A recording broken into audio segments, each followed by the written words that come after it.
Good morning, everybody. Pleased to have you here. Just a short announcement. We have translation this morning in German, English, French, Italian, Spanish, and Polish. And you can select the language here in the room with a little device. And also the people who are joining us from outside can click on a button on the left below that says floor, and then you can choose your language and switch your language as often as you want. And with this, I hand over to Martin Häusling, our host today. So a very warm welcome from my side. We have translation, so you can switch. I switch in German. Ja, ich darf alle. So let me start by welcoming everyone here to our conference, which we're finally able to hold in person. And the fact that it's so urgent to hold this kind of conference is evident from developments in recent years. We've seen the Commission and Conservative parties moving to give untrammeled approval to GMOs. Those of you who have been looking at this issue for a number of years will know that we had this whole argument 20 years ago. We were told that GMOs were the response to all the questions that we had, and we know that GMOs over the last 20 years have been known as products which are resistant to pesticides, but their seed actually contains a lot of toxins. But we have a new strategy for agriculture, which includes the Commission proposing the reintroduction of GMOs, new kinds of GMOs. So thank you very much for all of you for coming along in such good numbers today. That does prove that there is feeling against GMOs. We feel that there needs to be clear labelling of GMOs. That's essential for organic farmers who can't use GMO products at all. We need to have a risk assessment for these products. We can't just stop doing that. We need to have legislation comparable to what we have so as to be able to continue to perform those risk assessments. All sorts of new plants are appearing. I saw a new designer tomato has just been released. Perhaps you can get 3 different colour stripes on it, but we do need to have resistance in plants, but I don't think GMOs are going to provide drought resistance and resistance to other problems such as heat. So this is a really important issue. The Commission is due to present a proposal next year. So we need to organise our opposition in preparation.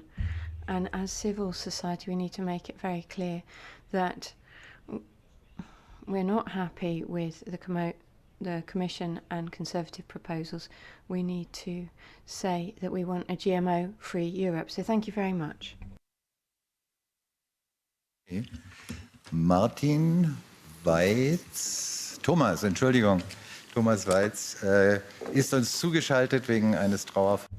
Thomas Waitz is online because of personal reasons. Fortunately, I can't join you physically because I have to and will attend the funeral of my grandmother, which is of great importance to me. But what is of very high importance as well, and that's why I still wanted to say some welcoming words to you, is that we counter this attempt of industry to kind of get around a proper regulation of GMOs and to try to kind of deconstruct the very legitimate resistance of many regions of the European Union against this technology. I mean, what do we see here? We saw GMO-free regions across the whole European Union flourishing.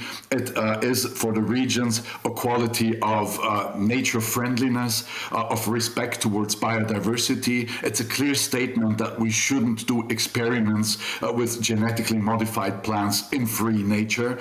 And this is a very important movement that we would like to kind of revitalize and keep up the pace base of resistance against GMOs. What do we hear from industry? We hear a lot of fake announcements. New GMOs will save the world in terms of hunger, so we'll feed the world. New GMOs will tackle all the problematics of climate change and droughts and so on.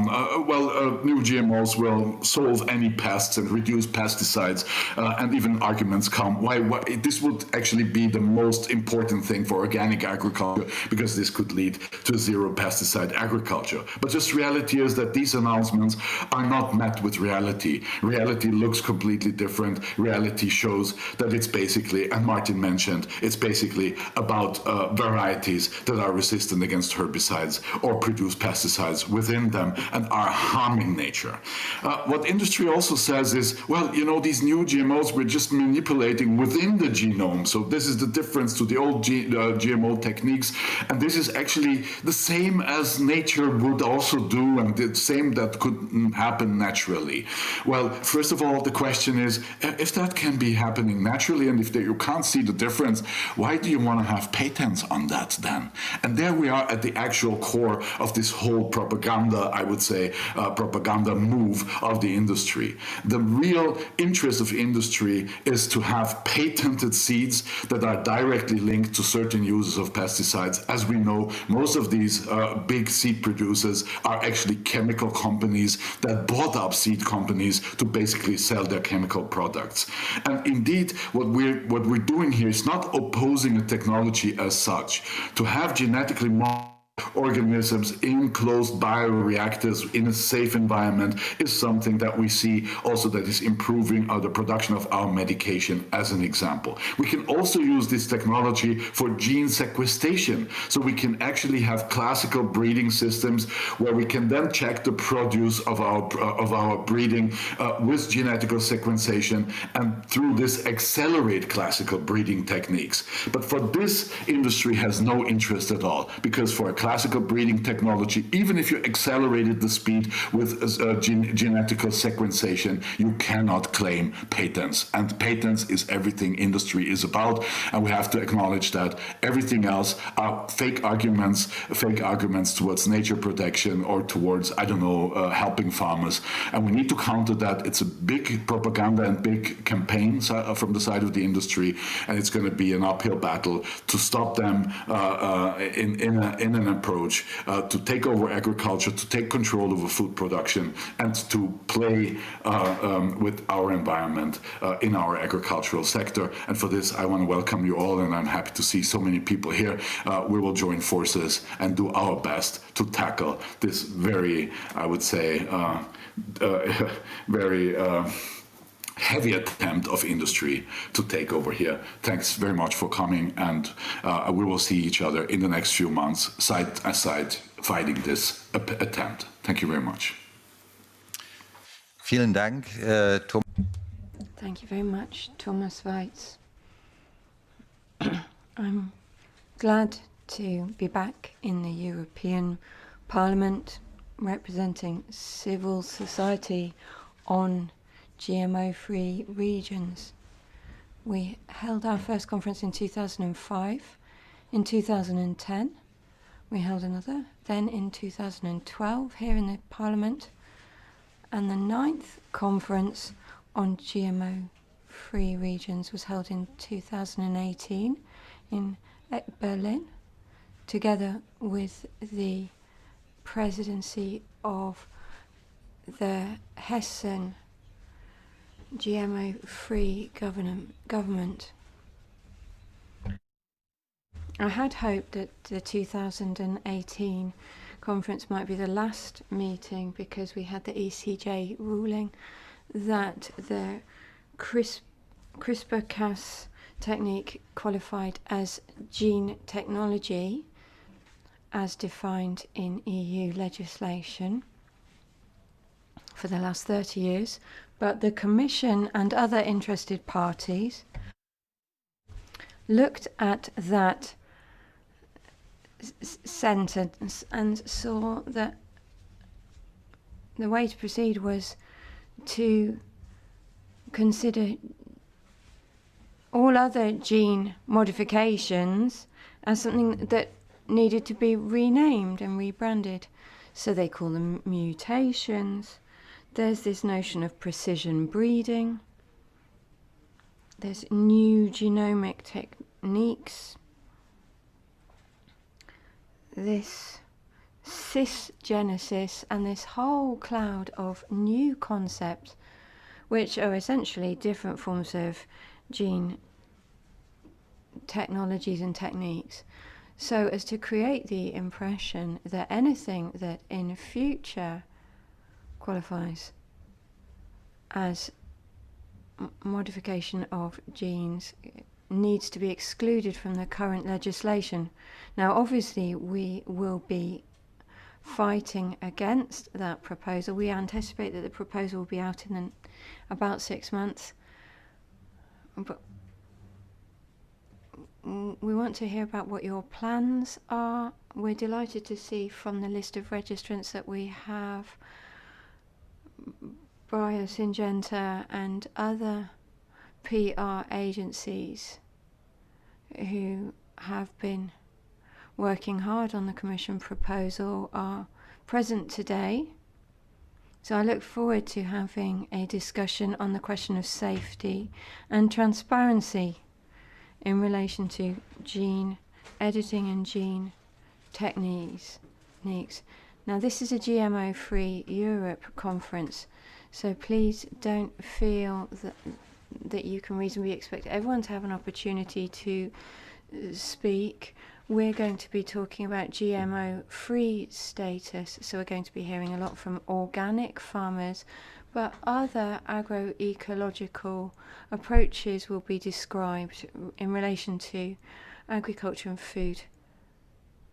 Now, we're often presented as Greens as always being opposed to something, but actually over the last 50 years we have been arguing in favour of a different approach, an approach that involves respect for nature, respect for consumers who should have accurate information about what is being produced and what they are putting on their plates. So I think this time, by the end of our conference, we should have had an opportunity to express the views of European consumers who have been saying for 20 years now that they don't want to have GMOs on their plate. I think that we should be able to assert that argument, but at the moment it does feel that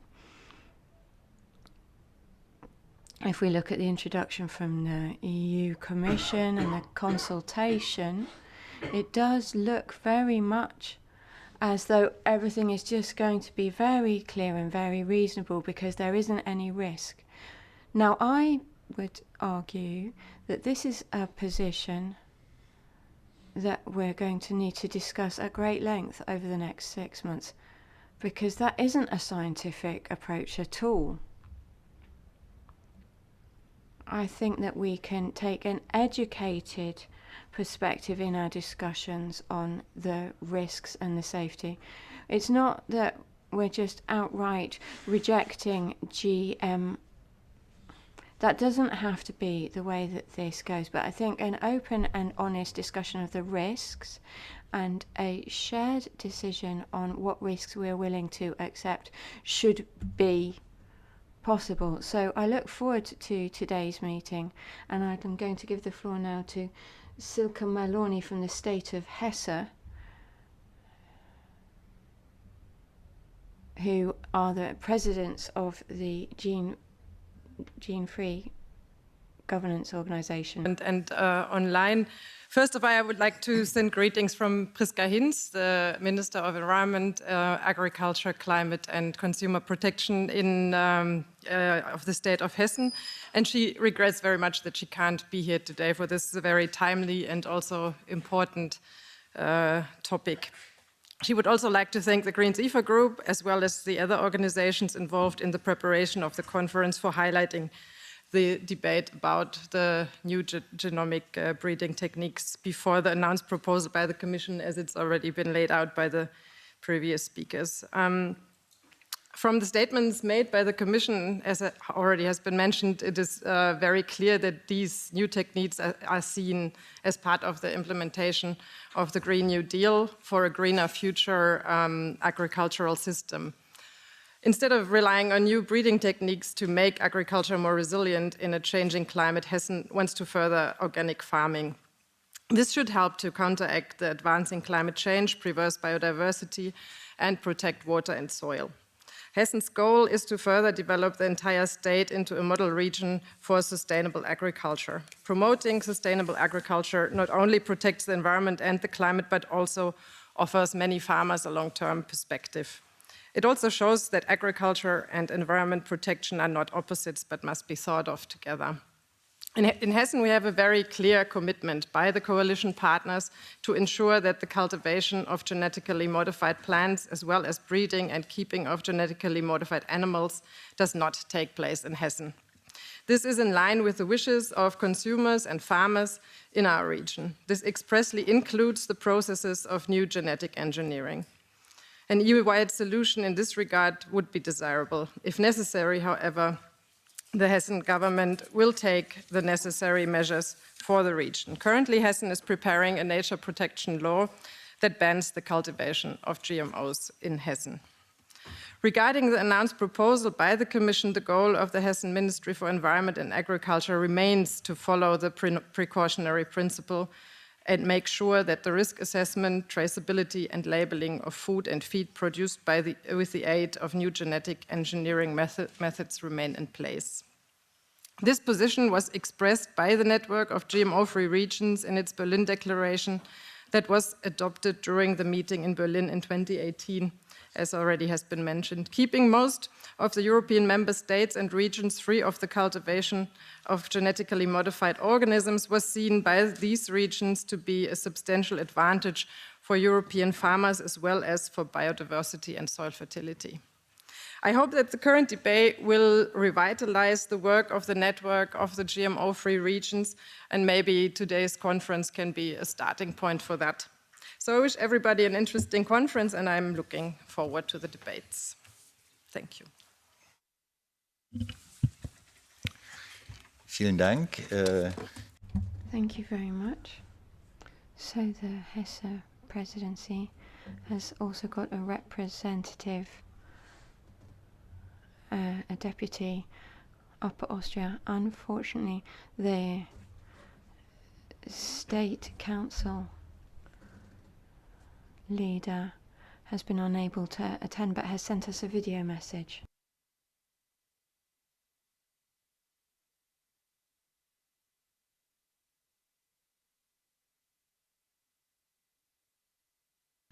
Dear ladies and gentlemen, unfortunately I'm not able to attend the event today in person, but I would like to address greetings to you and thank you for your interest in this important topic. Austria is a pioneer concerning GM-free production and organic production. Upper Austria, with many other regions and institutions, has strongly advocated for the right to stay GMO-free years ago. Now, the European Commission is discussing relaxing the rules of new genomic techniques, and a proposal on this is expected by the middle of next year. The European Commission sees great potential in new genomic techniques in terms of achieving the goals for the Green Deal and the farm-to-fork strategy. For some of us, the arguments put forward may sound very familiar. But opportunities often come along with risks. Therefore, we need to use new techniques responsibly and without giving up our high standards in protection. Providing exemptions could allow genetically modified plants to end up unlabeled and without risk assessment in food. This would have direct consequences for the free choice of consumers. In line with the ruling by the European Court of Justice in 2018, the 9th Conference of GMO-Free Regions stated in its Berlin Declaration that, I quote, "The regulation of all GMOs and methods for genetic engineering are subject to precautionary risk assessment and transparent approval procedures as well as labeling and traceability obligations under GMO legislation." End of quote. As Regional Minister for Consumer Protection in Upper Austria, I can only welcome this. It is my clear position to maintain strict provisions for genetic engineering at EU level. I am pleased that today's event will actively contribute to the discussion on the challenges of those new techniques. It is important to team up stakeholders and gain public awareness for this issue upfront the legislative procedure. So I thank you. I thank the organizations engaged for hosting this event, and I wish you all interesting discussions. All the best from Upper Austria. Thank you very much. And now I hand over the next session to my colleague Eric Gall from IFOAM, the Organic Farmers and Consumers Movement in Europe, is the co-organizer of this GMO-Free Europe conference today. And we are now entering into the scientific part of our session. Eric and the other scientists are welcome to join us here.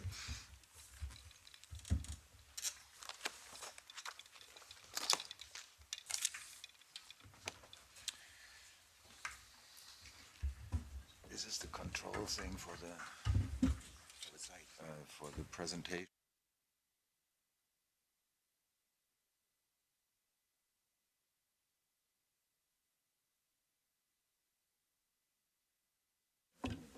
Thank you very much, Benny, and good morning to everybody.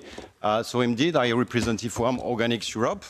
As you know, the organic movement, first of all, we'd like to thank Martin Häusling and the Green Group in the European Parliament for hosting this event, which we are very pleased to have co-organized with Save Our Seeds. And I would like to thank my colleagues from IFOAM Organics Europe, in particular Helene Schmutzler, for organizing this event. As you know, the organic movement has taken a very clear stance at the international level on the fact that genetic engineering techniques are not compatible with the principles of organic farming. The organic movement has been a driver for innovation, but we believe that innovation should fully take into account farmers' needs and should respect the natural resources on which we depend for food production as well. We hear a lot the same language elements in the last months, that allegedly these genetic engineering techniques, gene editing, would only achieve modifications that could happen in nature or that could be achieved through conventional breeding. We hear as well that they are necessary to contribute to sustainability and to achieve the goals of a farm-to-fork strategy to transition to sustainable food systems. Well, with this first panel, we will precisely hear from scientists to what extent this is a reality or not. So I have a pleasure to welcome our three panelists today.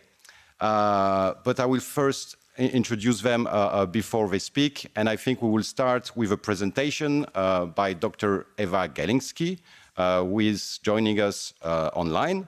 Dr. Gelinsky is an independent scientist from Switzerland. She's an expert on seed policies and science. She's also working as policy coordinator of the Initiative for GA-Free Seeds and Breeding. She is a member of a federal ethics committee on non-human biotechnology in Switzerland, and with her presentation, she will dissect precisely this narrative on sustainability of novel genomic techniques, such as drought resistance. Good morning, Eva. Are you with us? Good morning, everybody. Thank you very much for the introduction. Well, I don't know if is my presentation. Okay, it's coming. Perfect. Yes, as we already heard, new genetic engineering methods are being brought into play as a solution in order to meet the challenges of climate change. Next slide, please. The new genetic engineering methods, such as CRISPR, enable, among other things, several simultaneous changes within the genetic material, which are hardly possible with conventional methods.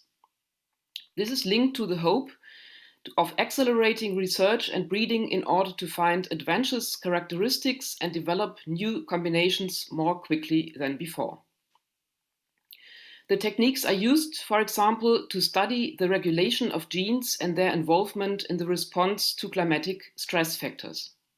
However, generating stress tolerance in plants by means of genetic engineering will remain a challenge, even with the new methods.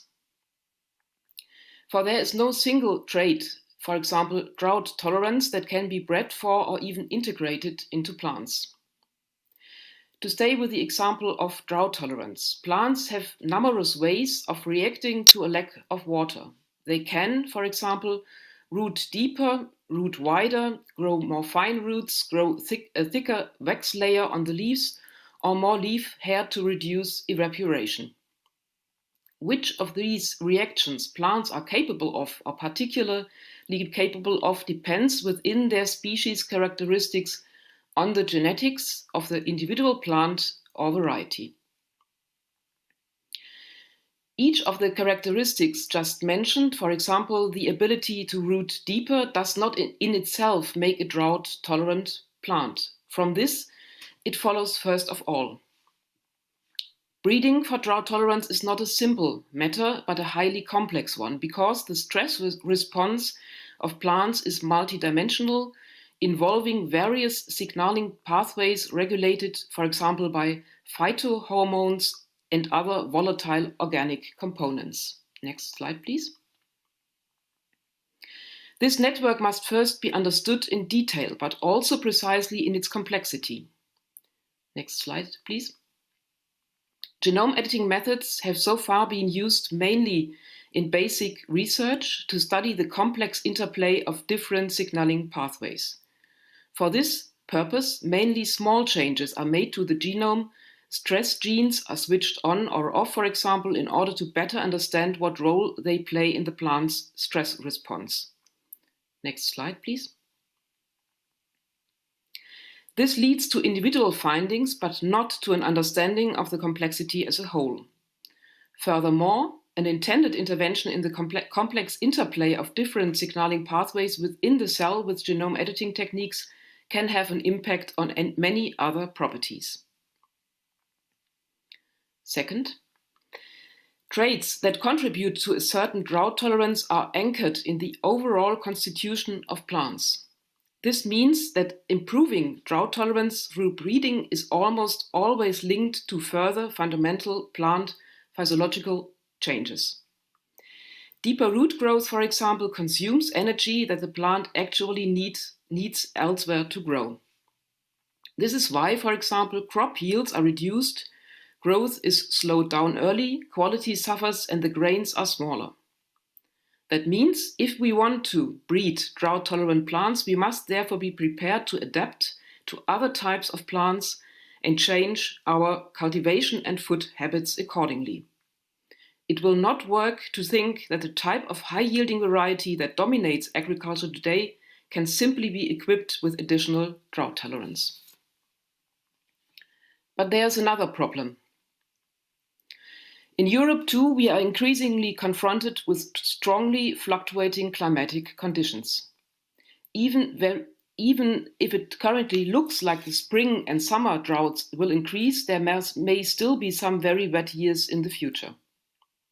In addition, there will be an increase in extreme events such as heavy rainfall or very high temperature. The problems triggered by these fluctuations cannot simply be solved by equipping plants with drought resistance or specific disease resistance, regardless of the breeding method. The volatility of climatic conditions is decisive. It will hardly be possible to genetically equip a single variety in such a way that it can produce maximum yields in all expected climatic extremes. In addition, at the beginning of the year, when the farmer has to decide on a variety, he does not know what the growing season will be like. Dry, wet, very hot, or rather cool? Next slide, please. The good news is that there are already solutions available that could be implemented very quickly. I will just give one example.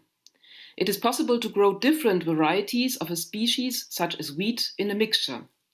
The yields and quality characteristics of these mixtures are often better than the average of their pure seeds. This means that by cultivating in mixtures, more can be harvested than if the respective varieties were cultivated separately. The different varieties have different characteristics. Varieties with long roots absorb water from deeper layers in dry conditions. Varieties with shallow roots absorb surface water better in wetter years. If the varieties are grown together, the mixture has both properties and is more stable in yield. The differences between the mixture partners can increase overall resilience, that, for example, the ability to withstand weather extremes. Next slide, please. I will sum up. In view of the effects of climate change that can already be observed and the developments that are emerging globally, there is a great urgency to adapt agriculture in Europe to the rapidly changing conditions. Due to the complexity of climate-relevant traits I just described, it cannot be assumed that the new genetic engineering approaches can contribute to the adaptation of agriculture to global warming. It is not to be expected that climate-adapted varieties developed using CRISPR-Cas will be available quickly, if at all. Next slide, please. This is also emphasized by the Swiss Ethics Committee on Non-Human Biotechnology in its latest report. The clear majority of members are skeptical about the ability of new genetic engineering approaches to make a relevant contribution to the adaptation of agriculture in the required timeframe. Next slide, please. On the other hand, various solutions are already available to adapt agriculture to the rapidly changing conditions. Next slide. But in this context, it is necessary to avoid path dependency in both research and practice. Other research and breeding approaches must be neither neglected nor impeded by investing in only one technological approach. For precautionary reasons, they must be organized in such a way that multiple paths remain open for agriculture to fulfill its ethically indispensable tasks, namely ensuring adequate food as well as protecting biodiversity. Thank you for your attention.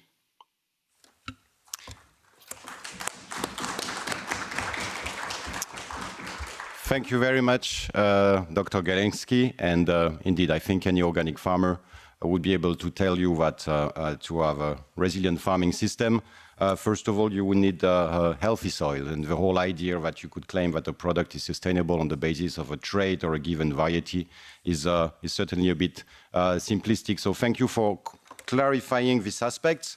Now we will turn to the issue of risk assessment and precisely of the narratives that surround new genetic engineering techniques. And we have a pleasure to have with us Dr. Christoph Then, who is the Executive Director of TESS Biotech and the coordinator of a coalition No Patents on Seeds. With a background in veterinary science, Christoph has been working for about 20 years on issues in the field of biotechnology. And his presentation will indeed address issues around the EFSA report, the European Food Safety Authority report, and the proposed risk assessment requirements. Christoph, the floor is yours. Yes, thank you very much. I was told I can tell you everything, but it should not take longer than 10 minutes, so I try to be short, and apologies to the translators. I'm representing TESS Biotech in this meeting. TESS Biotech is following science from the perspective of the health of the protection goals, such as human health and the environment and nature. And we just recently published a report, and we were pleased that our report was published, which was written by us. And so you can find it online, and you can read what I might have omitted or not explained properly. Next slide. How does this work? Nothing does work. What was wrong with this? Okay, now it looks better. Okay. So the main findings from this report are that the differences between conventional breeding and the new genomic techniques might be easily overlooked, but they might also have severe consequences if they are overlooked. So we describe the differences, and we describe the intended and the unintended differences on genetic level, on the level of the organism, and the level of the environment. And we found out that EFSA never had a mandate to fully assess the unintended effects. That's a quote you see at the right-hand side, yeah. They committed themselves. So we think it's a risk that the European Commission will come to the wrong conclusions based on lack of data or lack of scrutiny. Next slide. Okay. So one reason for the unintended effects are the complex mechanisms to perform new genomic techniques. First step is a multi-step process, and the first step, for example, you first have to integrate the DNA for the genes into the cells. So we have a transgenic plant inheriting the DNA of a gene scissor. Of course, this also goes along with unintended effects. Next slide. And the risk, if these unintended effects escape the attention, are exemplified in the case of a dehorned cattle, which in his genome had a bacterial DNA, which was overlooked by the researchers and also by the authorities in Brazil. And if you use such a cattle for further breeding, these unintended effects will quickly spread throughout populations, and then large populations of, in this case, animals will be affected, and you take measures to slaughter them, maybe, as it was the case finally with this dehorned cattle. It was slaughtered and its offspring before it could be used in breeding, but this could also have been done in the opposite way. So next slide. So we think, because it's such a complex technology, we think all intended genetic changes, all unintended genetic changes have to undergo risk assessment, as well as all intended effects, unintended effects, which may be immediate, delayed, or cumulative. And this is exactly what is requested by the current GMO regulation, and we think this should be applied. But, next slide, we also are afraid that the European Commission, based on lack of sufficient assessment, might come to the conclusion that in future the system gets fragmented and no longer the unintended effects are really assessed. So this would mean that many unintended effects could come to the market unintendedly and then spread throughout the populations. Next slide. We also did some further risks issues. We think also that we should also have a systematic approach on this and look to the overall picture of the releases into the environment. And there we see that a large range of species is involved with a large number of different traits. And so we have to think about how to control this in terms of scale of releases, number of releases, and type of releases. Next slide.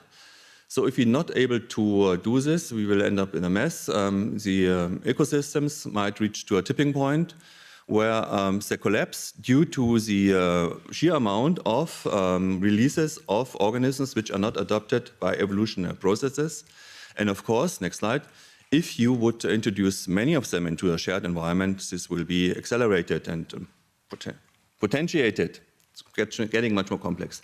These are findings from a recent conference you also can find online. It was conducted by Project Engineering and the Environment, these slides. Next slide. So we also did some research on socio-economical impacts, and there we are warning about disruptive effects, and some of them are on consumer choice, and others are regarding patents. And on patents, we just want to highlight very shortly that it's not only patents. Next slide. Oh, sorry, no, I shouldn't escape this one. Social and economical impacts and the need, sorry for that, this slide now goes back to what was explained already by the previous speaker. It's necessary to distinguish in regard to socio-economical impacts whether the benefits are just empty promises or whether there are really potential real benefits in the end. And we exemplify this problem on wheat resulting from genome editing processes. And we find out, for example, that this wheat, which might have a strong trait, an extreme trait, in showing some tolerance to fungal disease, on the other hand, have a trade-off, which makes them much more susceptible for biotic and abiotic stressors in the environment. So this might then be counterproductive to reach really the sustainable goals. and the pesticide-free agriculture if these traits are extreme in a way that they compromise the vigor of the plants. And now let's go back to the patent issue. Next slide now. We're also warning about the disruptive effects patents may have.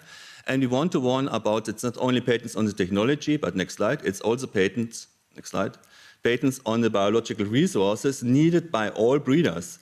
This is a patent application by Syngenta covering 5,000 single nucleotide polymorphisms, SNPs, detected in wild relative of soybeans, and company Syngenta claims them all plants inheriting them, derived from breeding, not the original wild relatives, but all plants derived from breeding and technology approved, no matter whether this is conventional breeding or technology. And this means, or by new genomic techniques, this means that no traditional breeder and also no expert in new genomic techniques can use these biological resources now anymore if this patent is granted. And several of these patents, which have an overlap to conventional breeding, are already granted. Next slide. So these are the claims saying, well, we want to have all these plants with all these genetic information. Next slide. So this is my last slide. I hope it's still in time. I do not see a watch, but you will tell me. So we think we should keep on with case-by-case risk assessment, fully apply the risk assessment as foreseen by the European regulation, maybe adopted, but also introduce now technology assessment to see whether this is real benefits or just empty promises. And only if both levels of scrutiny are coming to a positive result, we might consider to release it, and only under these conditions also the technology, if there are any, could develop its supposed benefits. Thank you very much for this possibility to give you this overview.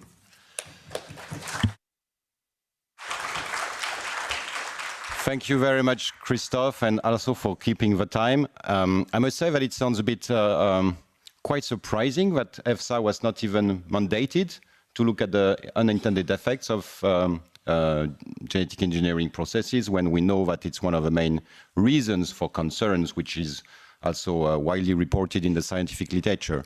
And thank you for raising the issue of patents on seeds as well. It's an aspect which is often overlooked and not addressed at all by the European Commission when it considers this potential deregulation of new genetic engineering techniques. And both your organization, No Patents on Seeds, your coalition, and Via Campesina, I must say as well, have issued recently a very interesting report on this crucial aspect, which is a clear threat as well to the European model of plant breeding too. But we will turn to our last panelist to enlighten us on these scientific aspects, Dr. Margret Engelhard. Thank you for being with us this morning. You are the head of division and senior researcher on GMO regulation at the BfN, which is the German Federal Agency for Nature Conservation. And with more than 70 scientists, peer-reviewed publications on various topics surrounding GMOs, like case-specific risk assessments, the effects of GMOs on wild population and gene drives, your talk will shed light on the technological impact assessment requirements. So thank you, Dr. Engelhard, and the floor is yours.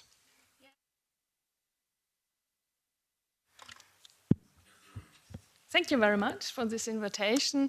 Yes, I'd like to bring in a perspective for nature conservation and risk assessment, since I try, so maybe I'm more lucky. No, please, next, please. Next slide, please. Since we are part of the Federal Ministry of Environment, but also involved in the authorization of GMOs. Next slide. So the key question is for us as risk assessor and also people that like to protect nature, our key question is, are there risks with these new technologies, and are there different risks or maybe less risks? So I'd like to do two steps back and quickly say what we are facing now. We are facing transitions in biotechnology due to genome editing, but also to digitalization, artificial intelligence, and automatization. It's a very dynamic field, And also the genome editing tools themselves develop very quickly. So it's important to know that we don't always speak about the same when we talk about CRISPR-Cas. There's not only one CRISPR-Cas. Next slide, please. We heard before that there are many names around, new mutagenesis, novel genomic techniques, etc., also new genetic engineering or new genetic technology. Next slide, please. But in core, it's genome editing, it's genetic engineering that can do different things. It can either, and I do it always in the beginning because it's important to know what we're talking about. It can change single nucleotides or a group of single nucleotides, but this means if you change only one nucleotide, it can switch off genes, switch on genes, inhibit genes.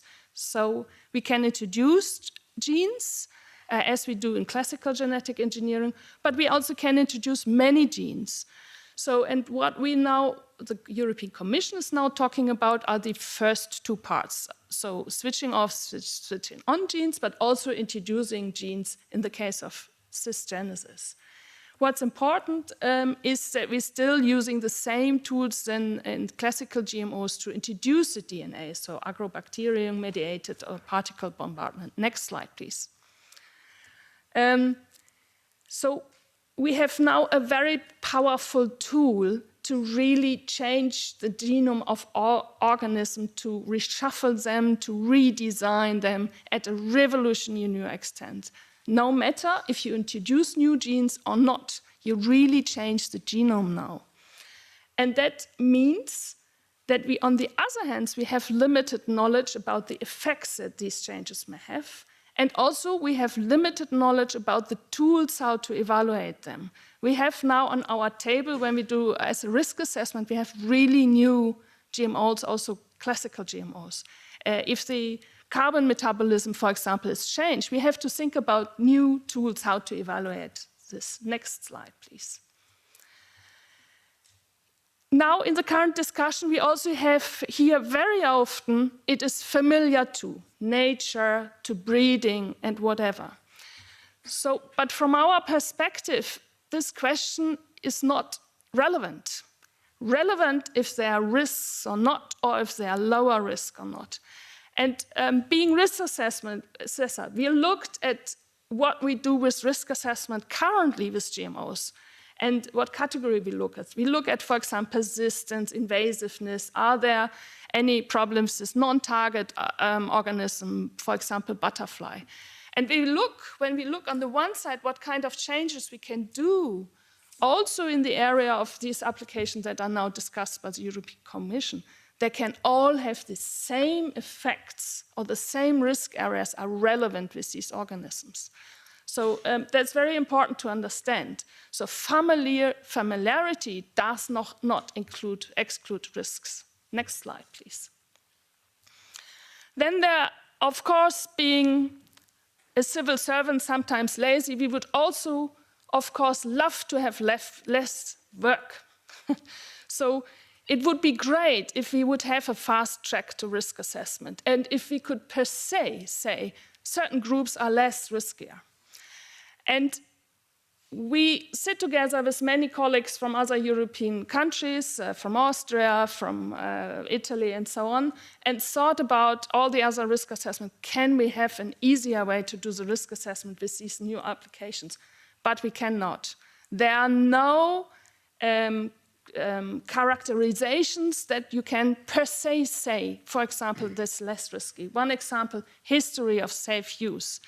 That's a phrase that's connected to food production and not to the environment. There exists no history of safe use in the environment, first of all. Second of all, the instruments of genome editing do not have a history of safe use. So we cannot use this. Or could we use the level of interference? For example, if you have only changed one base pair or 5 base pairs, is this less risky? No, it's not. You know from inherited illnesses that sometimes only one base pair change can make you heavily ill. So in our interpretation, there exists no denominators to exclude risk. You cannot do a per se risk assessment. Next slide. I was asked to also make a comment on detection and identification. So just to explain or to order the discourse. So the detection, so that you can analyze if there has been a change in the genome. Therefore, we have the techniques. It's probably more a matter of money, how much you want to invest to sequence.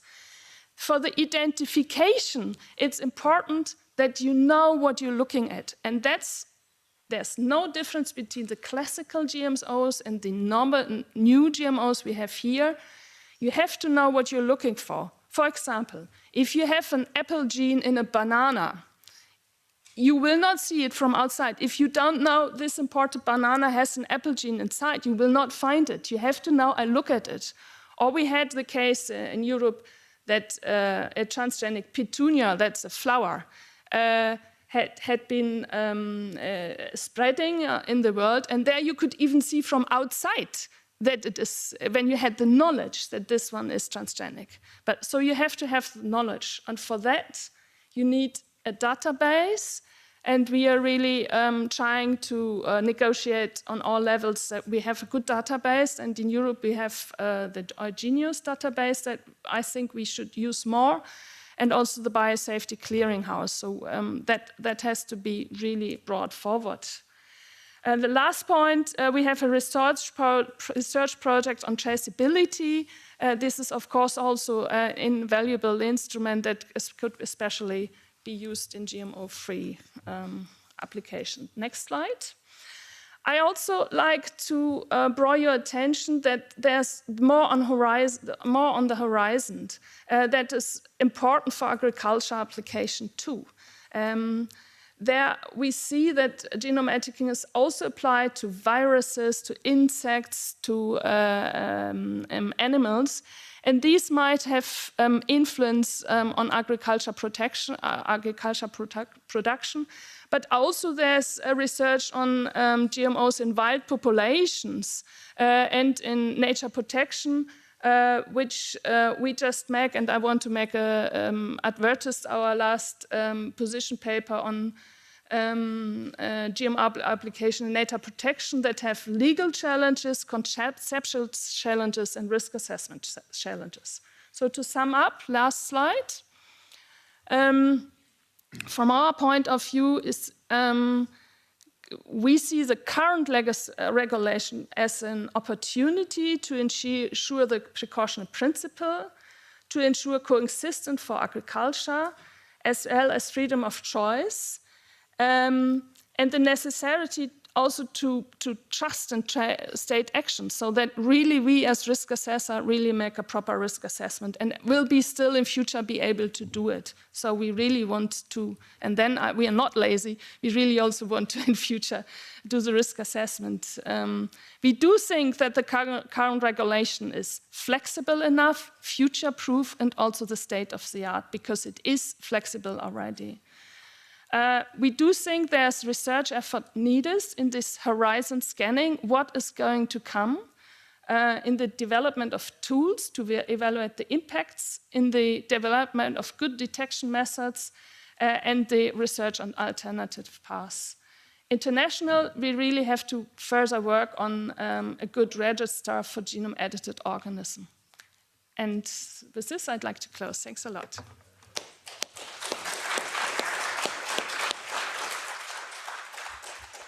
Thank you very much, Margret, for raising all these important aspects on the risk assessment, but also on the importance of traceability and the obligation for applicants to provide information that allows for the identification of GMOs that they want to put on the market. So I very much hope that the BFN will have a chance to also present these views to the European Commission as well, because if the Commission decides to move forward with a new legal framework, there are many aspects of a current legal framework that would clearly need to be incorporated in a potential new legal framework. But as you said very clearly, on many aspects, the current legislation at the moment provide this guarantee. So thank you very much.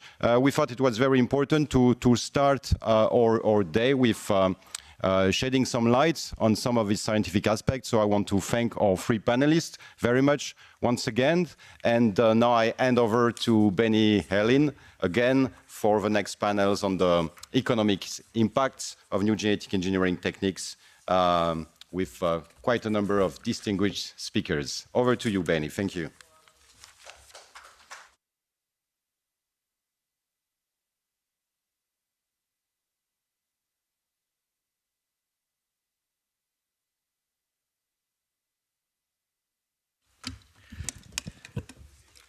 Thank you, Eric. The panel is filling, and this next session is dedicated to the question of the economic impacts in the widest sense. It's not just winning or losing a little bit of money, but whether and how you can do your business, actually. One participant, Markus Weber from the Rewe Group, sent his apologies this morning. Unfortunately, there is an emergency. I hope it's not about a GMO in the shelves, but he is involved in some kind of a recall operation, and so I am very happy to have Tia Loftsgard, and I think the idea we have is to start with a hands-on report on how organic farming and trading and consumption works when there are GMOs on the neighboring fields, and when there is a rather looser GMO regulation, as in Canada. Tia Loftsgard is working for the Canadian Organic Trade Association, and will, so to say, take us for a moment into the GMO country, Canada. Please, it's your turn. Thank you for coming. Hello, and thank you. Okay. Hello, and thank you for greeting me here today. So just to highlight that Canada is the 5th largest organic consuming nation, and we are your 20th largest supplier for organic ingredients in the world. So it is disheartening for me to have to say that Canada is a very strong leader also in GMOs.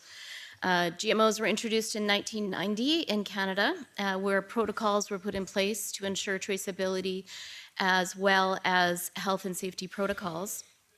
8 major crops have been approved since then, with the majority of them being canola, corn, soy, alfalfa, and sugar beet, which we're seeing prolific and dominating the marketplace, of course, in Canada. Currently, we are going through something very similar to yourself here in the EU, which is a proposed change not to the regulation, but to the guidance document changing the definition of what would qualify as GE in Canada. And in that regard, we have been fighting this since May last year, and unfortunately it has gone ahead in one of the regulations, which is under the Food and Drug Act, but we are still compelling our government to stop when it comes to the Feed and Seed Act. They are proposing not, of course, to change the regulation because they do not need to do an impact assessment. And unfortunately, the limited scope of the Plant Breeders Office within our Canadian Food Inspection Agency is not mandated to look at any unintended consequences to the marketplace and or biodiversity. They are simply looking at health and safety. And from their conclusion, they have decided that there is no risks for health and safety for GE products in Canada.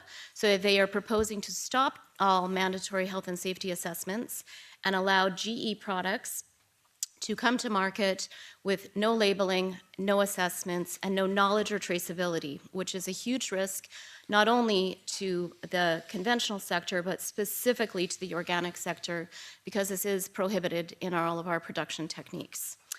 It is obviously something that we are fighting in a huge way, and we have prior experience which we have been demonstrating to them that the risks are so grand for the organic sector, but as well to the conventional sector. When it comes to the experience that we have had in firsthand of GE and GMO crops that have been introduced in Canada, I'm going to give you 3 specific examples. The first one started in 2004 when there was a legal issue, and you may have heard of it because this is a worldwide well-known case, Monsanto versus Percy Schmeiser. And this went all the way to the Supreme Court, where Monsanto came onto this farmer's field, took a sample of his organic crop, found that there was contamination, sued him for trademark infringement, stating their patent rights, and it went all the way to the Supreme Court after many years, where it ruled in the favor on Monsanto. It was a tight race, it was 5-4 vote, but the conclusion that is precedent setting is that the patent rights on a gene extend to the living organism in which it is found, and consequently saving and planting seed containing a patented gene without the authorization from the patent holder is illegal. So this is the situation in which we are in now that is precedent setting. And it really opens up the development of more GE patent infringement situations happening across the 8 current approved GMO and GE products. Of course, it is something that the GE companies are interested. They will gain royalties at $15 an acre, was the calculation when it came to the Percy Schmeiser case. And of course, we are concerned that contamination and drift is going to continue, especially if we have non-discernible GMO coming to market beyond the 8 that we currently have. In 2009, we had another escape. Flax triphid, you may recall, was discovered in exports in Western Europe. And this, from the conventional side, it used to be 65% of the exports of all of triphid or flax was coming to Europe. It declined from 400,000 to 3 years later, it went down to 20,000. So it affected conventional exports, and organics shouldn't have been implicated in that, but of course, all exports were banned to Europe altogether. And still, we are seeing price drops that resulted from that in organic premiums from $11 a bushel to $2 a bushel, despite this not being anything to do with organic. The last example I'll give you is in 2018, we had a situation where GE wheat was discovered in a field. It was unapproved. We do not know why it was there. But essentially, it led to a ban of all wheat exports. And as you know, Canada is the world leader on wheat production. Immediately, we were banned from Japan and Korea. Again, this should not have affected organic, but of course, we were implicated as well. There were costs to the taxpayers, of course. The land continues to be monitored to find out have they actually captured all of the escape. And of course, industry lost sales for quite some period of time, as well as damaging the reputation of Canada. Of course, what we are very concerned about is there is GE wheat available and approved in other jurisdictions. If the proposals go ahead in Canada, we could risk losing all of our wheat and our seed variety, which is a bigger issue. So the highlights of these risks that we are facing and that you would be facing if proposals go ahead is your inability to trace and recall, the cost of testing. Farmers have to test for GE right now to try and make sure it's $350 a sample. And just with one farmer, over $500,000 a year he spends on GE testing. Of course, there's going to be higher risk of contamination, and farmers could purchase organic, or they could purchase GE seed not knowing because it's not going to be labeled and it's not going to be traceable in any way. So they would lose potentially their organic certification if they're buying any non-organic and non-GE, or sorry, is GE seed or feed. Of course, they will lose their organic premiums and then have to wait the 3 years for organic certification again. So we value our partnership with the EU. We always find that you are our shining light for sustainability in agriculture. I come to you in peace and hope that we can all unite on this topic to make sure that we stop what's happening in Canada and that we unite with the EU. You're a valued trading partner, and I think we can fight this together. Thank you.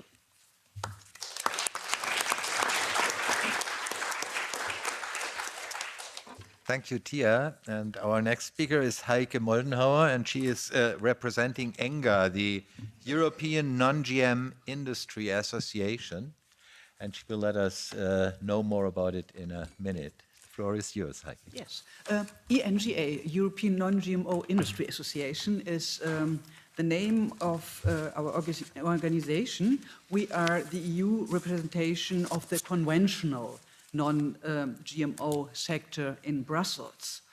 The non-GMO sector is the response to the labeling gap under current EU GMO legislation. Only genetically modified feed is subject to GMO labeling, not related food products like milk, meat, and eggs. The non-GMO sector, that are companies that exclude genetically modified feed in their products and that use a non-GMO label. Non-GMO labeling is based on national laws and on industry agreements. A non-GMO label is used on a voluntary basis, driven by supermarkets like Aldi, Carrefour, Lidl, and Rewe, who use it for their own brands, for their private labels. The non-GMO label is a reaction to consumer demand and a higher transparency standard than required by EU law. The largest markets are in Germany, in France, and in Austria, with sales in Germany alone of more than 13 billion euros. Let me start with a quote from the Retailers' Resolution initiated by ENGA in 2021 and signed by conventional and organic supermarkets together. Under the heading, European retailers take a strong stand against deregulating new GMOs, it says, the significant increase of non-GMO products in supermarkets throughout Europe in recent years shows how transparency conforms to consumer preferences and demand.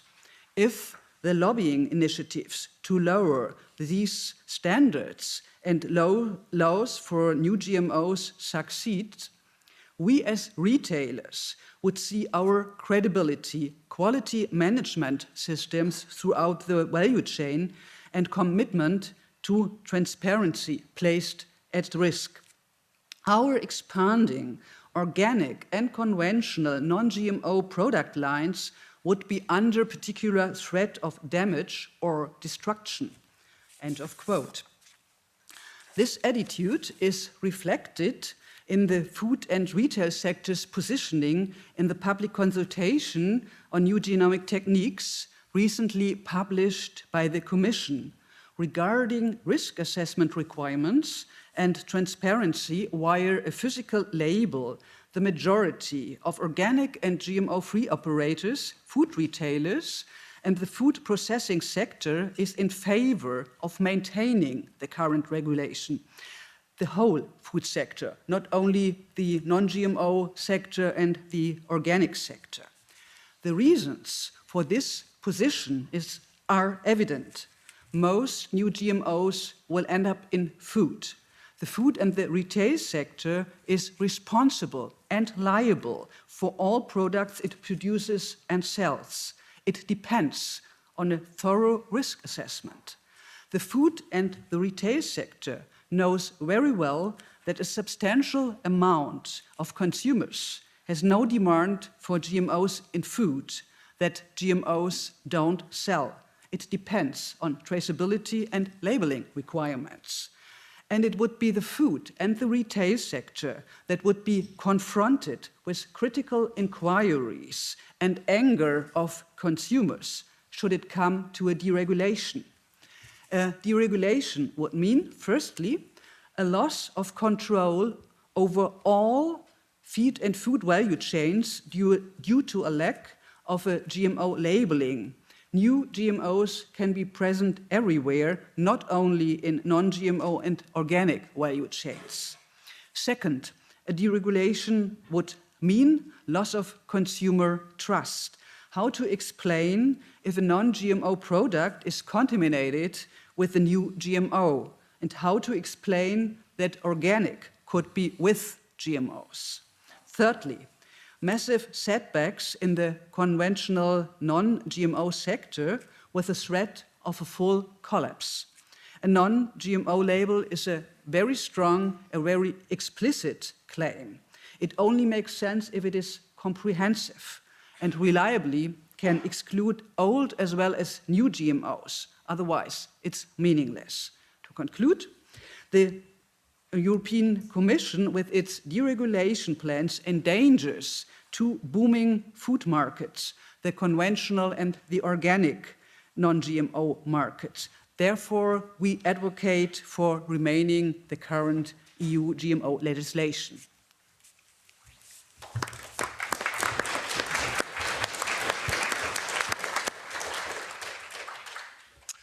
Over to Jan Plagge, who is the president of the biggest German organic association, Bioland, and also of IFOAM EU, and will tell us what the organic perspective is on this new concept of non-GMO GMOs.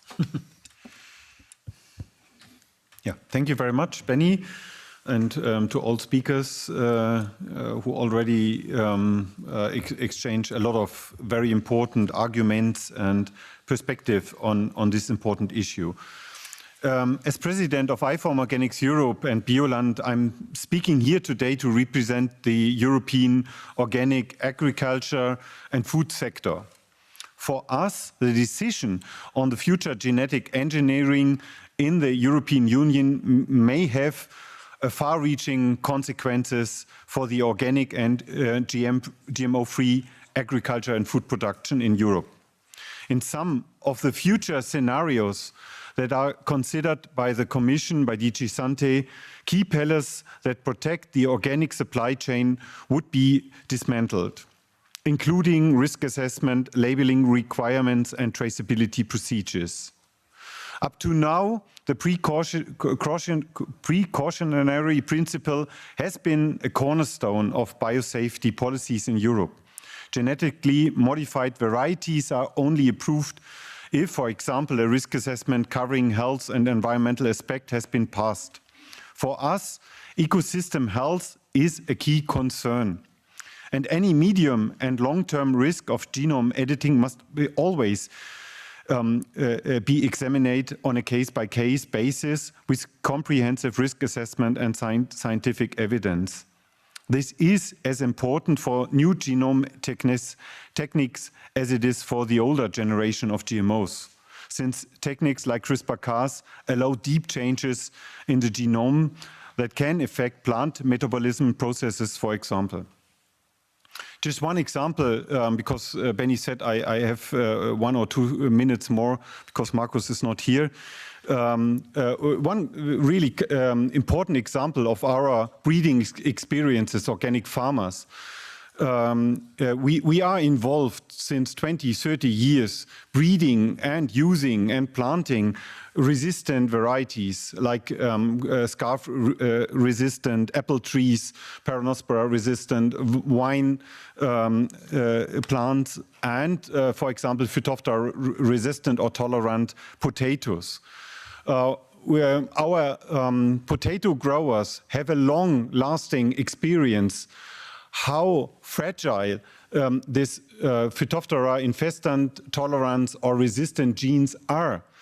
We experience how quick a resistance can fail, or if resistant against the resistant by the pathogens can spread in our potato plants.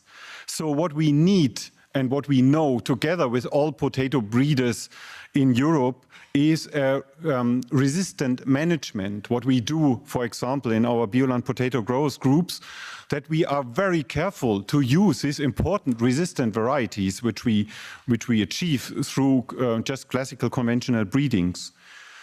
I'm just asking DG Sante and Commission colleagues and the industry colleagues, how will you ensure a proper resistant management, what we really need on scientific evidence, without risk assessment, without traceability? It's just not possible. It's like the colleague from BFN said, how will you make exemptions if you know on scientific evidence that it's crucial to have, for example, a resistant management system all over Europe? We also want to ensure freedom of choice for consumers. They should be able to decide for themselves whether to buy GM food or not.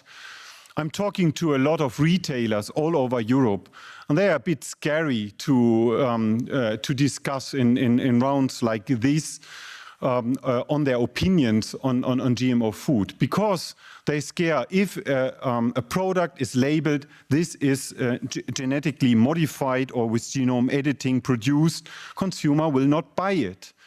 And that is the reality. At least 400,000 other EU citizens have signed a petition to show their discontent with the possibility of exempting new genome techniques from EU strict genetic engineering legislation. Organic farming can offer consumers GMO-free produce and goods at the moment. With a potential deregulation, the consumer confidence and the integrity of the entire organic food supply chain is at stake.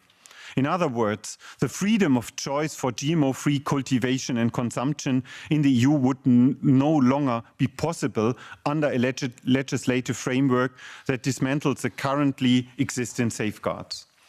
I want to highlight another important concern.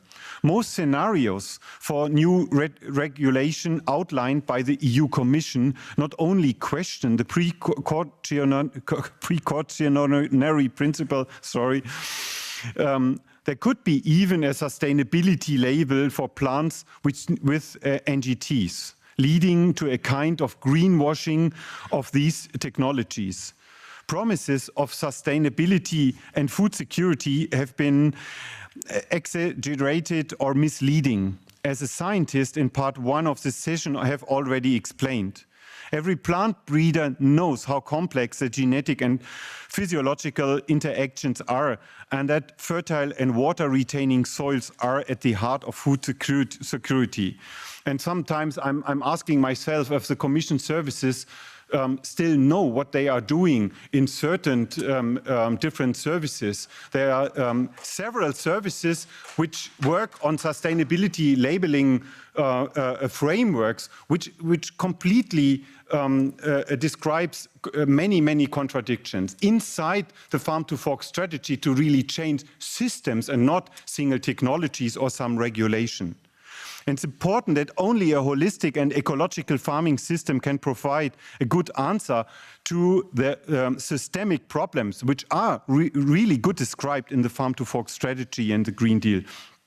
Organic farming is an appropriate farming system for the future because it addresses so many problems at once. The EU Commission is currently in the process of creating a huge conflict of goals inside of the farm-to-fork strategy. If it wants to expand GMO-free organic farming to 25% managed land by 2030, which is good and right, but at the same time, it wants to abolish the basis for GMO-free agriculture within the EU with new regulations. This is a clear contradiction. With the one-sided focus of one new technology, we are once again heading for the next dead end, especially for us, for our farmers all over Europe. Systemic problems must be answered with systemic solutions.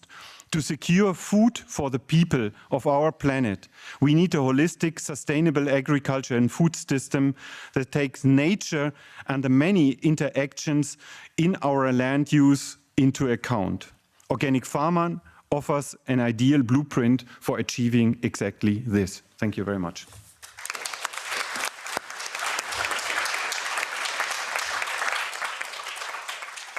Thank you, Jan. And I directly hand over to Fabrizio Fabbri, who represents the European Community of Consumer Cooperatives, which is actually an impressive part of also the retail sector. Good morning, everybody, and thank you to the organizers for inviting us to give our perspective. What EuroCup represents, we are in 19 countries across Europe, not only EU. We are, the entire mass is it's about 7,000 cooperative enterprises with 94,000 roughly point of sales across Europe, employing some 750,000 people, employees. And because of the cooperative nature, this is governed directly by the members who are taking alive the cooperative, and complexly, so the COPS is owned by 30 million consumer members, with an annual total annual turnover of about 65 billion a year. EuroCup, as regroupment of the old COPs, is the second largest retailer in EU. What is COP's position on GMOs? Because of the nature of the COPs, which are governed by members, of course, the consumers member, of course, the first concern have been always to ensure transparency and ensure that a strong regulation on food and feed to provide the right to choice to consumers. In many COP, especially the largest COPs, our members, they have set up their own G-free scheme and verification systems internally, just to ensure that G-free labeled own products were in fact as such. So they invested quite a lot of money. And it is, of course, COPs are strongly involved in promoting organic food and organic products, even through their own organic food brand. That the regulation of NGTs will jeopardize both the G-free labeling market, which is worth 10 billion, but I've heard that's probably more by the president of Hanga, and the almost 45 billion for the 2020 vote value of the organic market. Again, the organic market is 2 digits increasing. So we really are concerned by the fact that the Commission may be tempted to please a part of the economic sector who's making pressure to deregulate NGTs, but losing the entire pictures, because those two markets are going to be very heavily affected in any deregulation. Any deregulation should happen. So we definitely have shared the opinion of the European Court of Justice. As a matter of fact, new NGTs are GMOs. And we call the Commission to fill up, if there is a need, to fill up technical and legislative gaps that will allow NGTs to be recognized on the market and as such, first tested and then labeled in order to give the consumer, keep the consumer the right to choose their food. Thank you.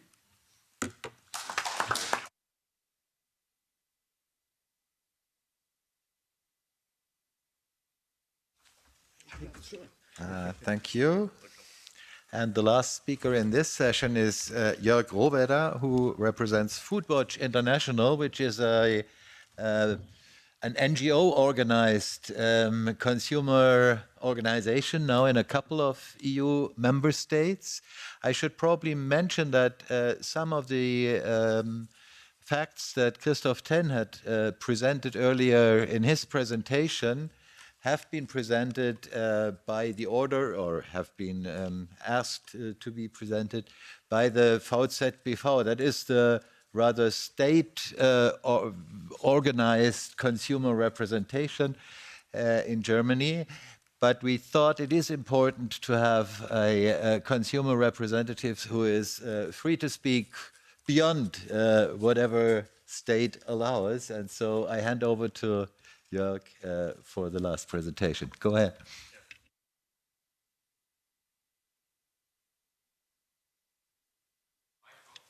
Mic is not on? Now it's on. Okay, cool. Yeah. I was thanking for having me and saying hello to everybody here in the room and online.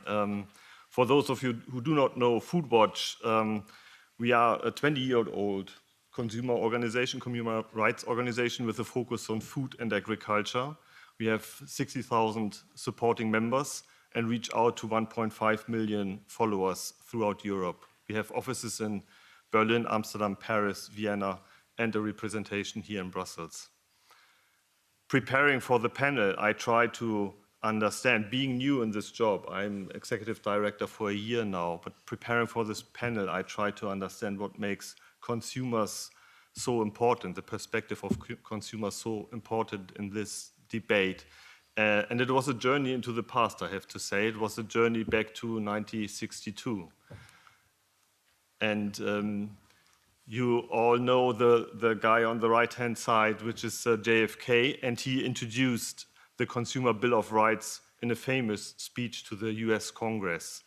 But he did it on a draft written by Helen Nelson, a consumer rights activist. Nobody really know of her, I guess. And when I tried to find an image of her in the internet, I couldn't find one. I only find one eulogy written in the year of her death in 2005, and I wrote to the author of the eulogy and asked for an image, and there was none. So what I only present you is now the numbers of her the date of her birth and when she died. And honestly, it bothers me. It bothers me that I do not know the whole story. And this is actually what we are talking about when consumers look into the GMO story, that we do not, or that we shall not know the whole story. And actually, we are interested in the whole story. So the speech was so famous because it brought in the consumer rights. And it took from 1962 until actually the Maastricht Treaty 1992 that the European Union also acknowledged that there is something like the Consumer Bill of Rights. The Consumer Bill of Rights stated when it was introduced 4 rights: the right to safety, the right to choice, the right to transparency, and the right to be heard. When you look now into the Maastricht Treaty and the Article 169, then you find it in a similar way described, but not actually not the 4 rights described as they were written down by Helen Nelson, but in the article it is described, oops, I was too fast here with the, it is described as the economic interests of consumers. And I would say in a functioning market, the real interest of a consumer is to have a choice, and that the right to choice is now for the European Union described as the economic interest of a consumer. There was a second development I would like to highlight here, which made the situation of consumers in the European Union more, made it stronger, and that was the mad cow disease. You all might remember when it hit the European Union, then when it hit Europe and also North America, millions of cows got slaughtered, and until now 300 people died from that mad cow disease. But there was also a positive aftermath, and one of those is the Good Food Law, which was introduced in 2005. And interesting for us from the consumer perspective is that the Good Food Law also inscribed the precautionary principle as one of the main principles, so it transferred it, let's say, also to the food sector, which is really important to us, that it is written down there as well. And it also introduced traceability, which is one of the key instruments actually we are talking about here now to ensure that people, consumers really have a choice when they go into the supermarket. Another wonderful aftermath of the mad cow disease is actually the European Food Safety Authority. I don't know if you know that. For me, it was new, but when it was one of the direct results to introduce it. And I must say, I'm really happy that we have the European Food Safety Authority, even though I would be even more happy if they do what they are, or if they do better what they are for.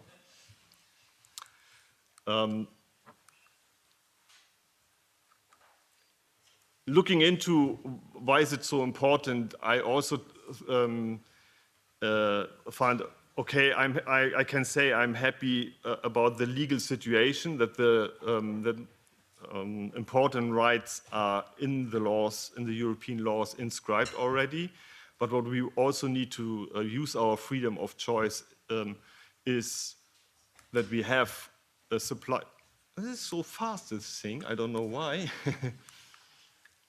That we have a supply of goods to choose from. And what I heard today from the Canadian experience and on this panel was like, okay, this is really endangered. So in the moment food is contaminated with GMOs and you cannot even see it from the outside, you have no label, you have no proof that there are GMOs, then you actually do not have a freedom of choice anymore. And a supply of goods to choose from today and also in the future is nothing you can talk about in the legal system, but it's in the material world. So it's not only talking about the right, but it's also talking about the material world. And what we also need is information and knowledge.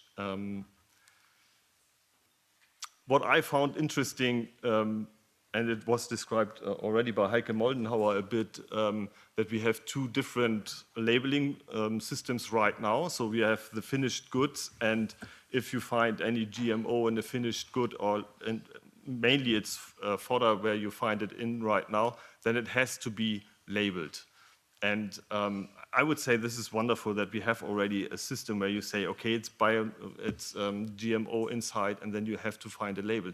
I couldn't find a label from the European Union. I only read in the regulation that you have to name it, but there's no label for it. And so I copy-pasted a label from the United States where they call it bioengineered. So it's not, don't look it up in the European Union, you will not find it.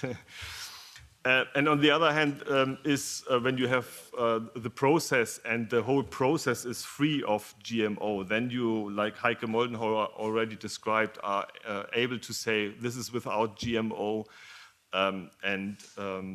As a retailer, you guarantee that you will not find GMO inside the whole process chain. And actually, this is to come to that, to come to a situation where you not only have,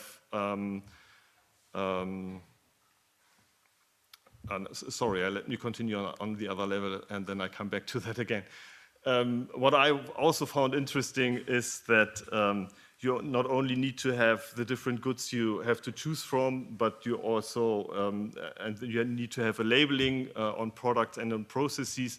You have different reasons for a person to decide whether to take it or not, whether to buy it or not. And I found two main reasons, motivations for a consumer to decide on whether you buy a product or not. One is science-based, where you really say, okay, I know it's science, and the science tells me there's a risk for my health, and if there's a hazard for my health, I will not buy it, or there's a hazard for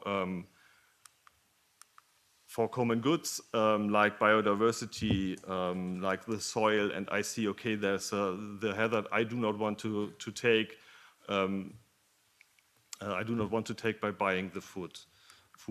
And there are actually ethics we decide on. So we decide as a society what kind of goods are actually those we want to have in our shelves. And we are already agreed on we do not want to have child labor or slavery, and we do not want to have animal cruelty on our shelves, even though you can sometimes find it. And this is stuff we have to debate on. What I want to emphasize here is that the other side, the opponents or those who are interested in deregulating the laws are only saying, hey, for your health, actually there's no problem. If there's no problem for your health, then you do not need any labeling. And I would say, no, that's wrong, because we have a lot of motivations for a consumer to decide on whether to buy a good or not. And we do not value what the motivation is. We just make sure that the motivation you have, you can exceed it, that you can make use of it, and that you can see, okay, there's a product with or without GMO, and this is easy for me to distinguish, and then I can take my decision. To conclude, we as a consumer rights organization, we demand more than keeping the state of play. What we demand is actually full transparency on the product and on the process, so that whenever you buy a good, you can see easily that if it is produced with GMO or not. And that is actually simple. We have traceability. It doesn't cost much. Everybody knows what they are using. So it's actually quite inexpensive to establish this as a whole process for the European Union. You could have a simple logo, on-off logo, let's say, with or without logo, simple color coding, no score needed, simply green or red, and then you know what you are buying. And therefore, we are going beyond what is called now in a lot of petitions and demands, political demands, not keeping only the state of play, but improving it to a better system. Thanks a lot for your attention.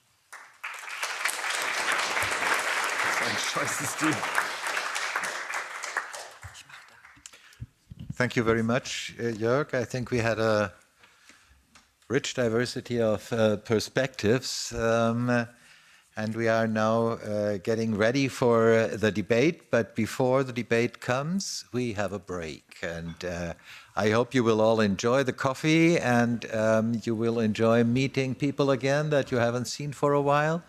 And we will start here again at noon sharp. So yeah, enjoy the coffee and see you in a little more than 20 minutes.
Ladies and gentlemen,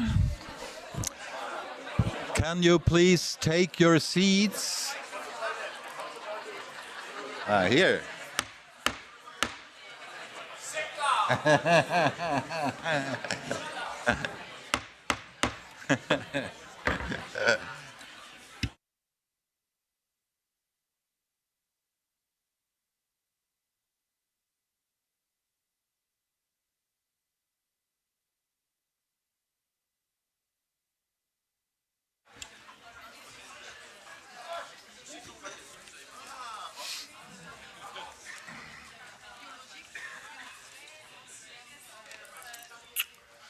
I have to say, I never had such a nice coffee break ever in the European Parliament as this one, with all these nice little snacks. And I want to thank Viola and the rest of the gang from Sarah Wiener's team, who have prepared this out of their pockets. The catering guy.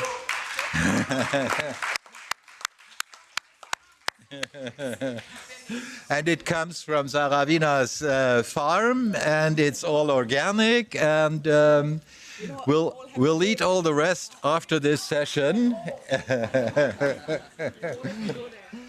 And now,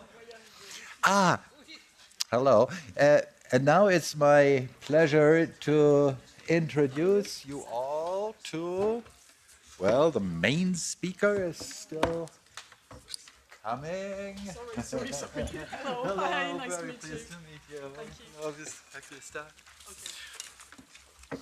Righty-ho. We have a short hour left to discuss and digest.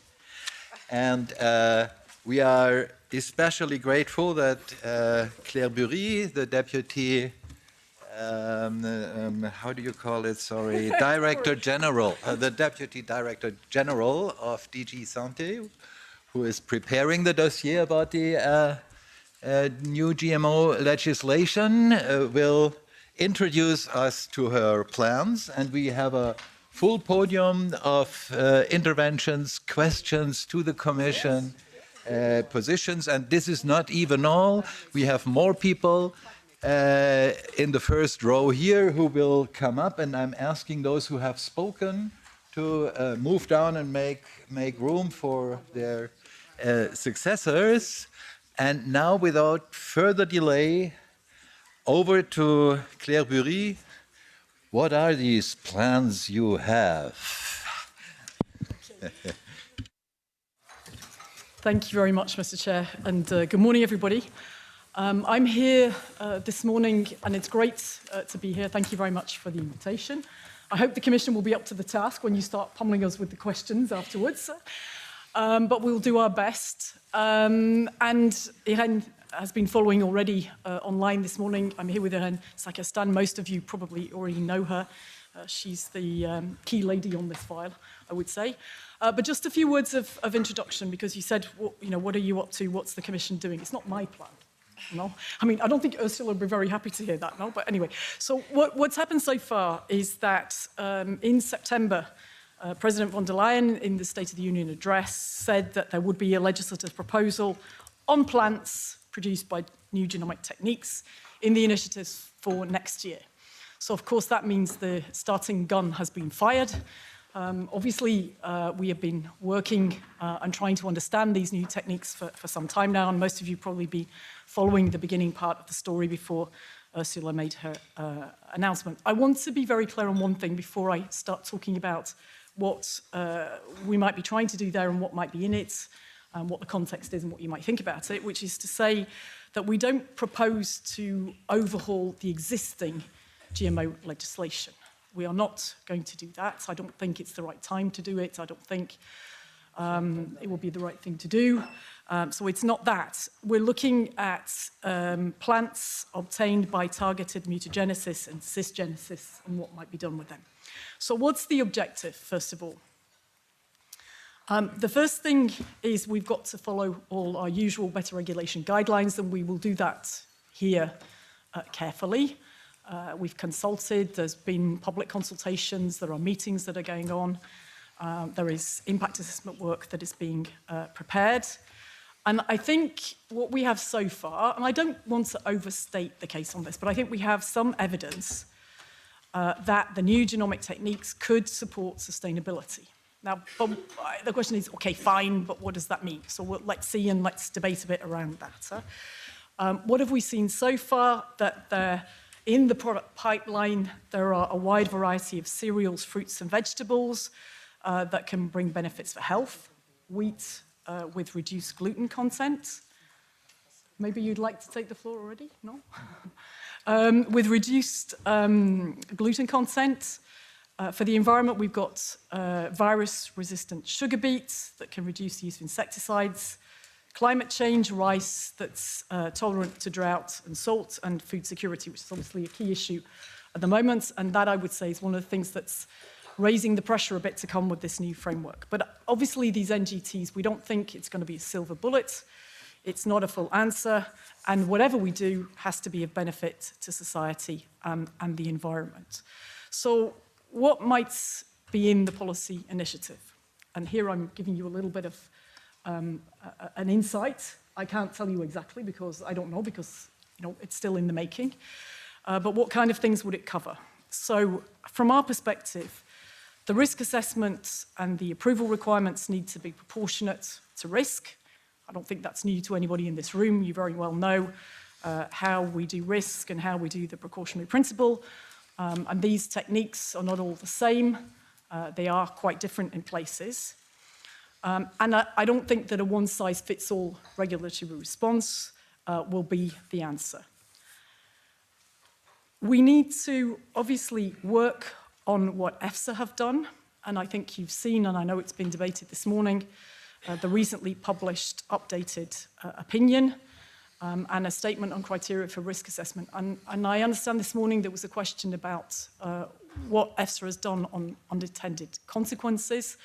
And there I think we can say that EFSA has looked at this, and Haerlin can give chapter and verse on that in terms of what's been looked at so far. So let's be clear about what the situation is. Let's base our discussion on the facts.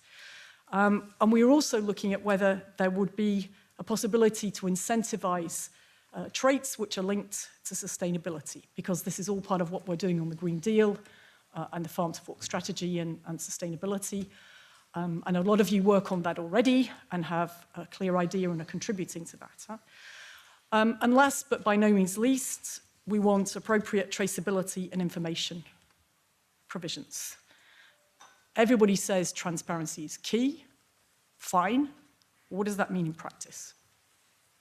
It's crucial for the organics industry. Where's Heike? I've lost him now. But anyway, we had a discussion about this last week. But it's not just important for the organic and the GM sectors, but also it's about freedom of choice. I want to be categorical on that. Some people may want to use these technologies, and others may not. And we need to be able to allow them to exercise choice. So just to finish, a couple of words of context. And I was just discussing this with one of the colleagues here in the room about what consumers want and what they know. I think one thing, we may have differences of view about what should be done from a regulatory perspective. But I think there's one thing we will agree on, which is that people need to have information to be able to make choices. So part of what we do here, and what I trust you will do in the process, is try and make sure that we get the information out, we share information, and we open the opportunity for engagement with consumers. There are different views on the risk assessment, on sustainability and information, but we will come forward with a proposal which is based on science. Of course, not all scientists agree, I have learned. As a lawyer, I know that not all lawyers agree, but I also know now that not all scientists agree. But we will look at the best science that we have out there. We'll look at what EFSA comes up with. And we count on all of you for an open and constructive debate, regardless of what the different views are. And I respect those views. And I want to listen to what you have to say this morning and respond where we can. One of our strengths in Europe is diversity. I won't go back to that Schuman motto, but having diversity is part of what Europe's about. So from our perspective, we think organic, agroecology, and biotechnology are important pieces of that diversity, and there's no one size fits all. So I'll finish on that, because I can see that some of you are already impatient to respond to what I've said. I'm not here to preach, I'm here to listen and to answer where we can. Thank you very much.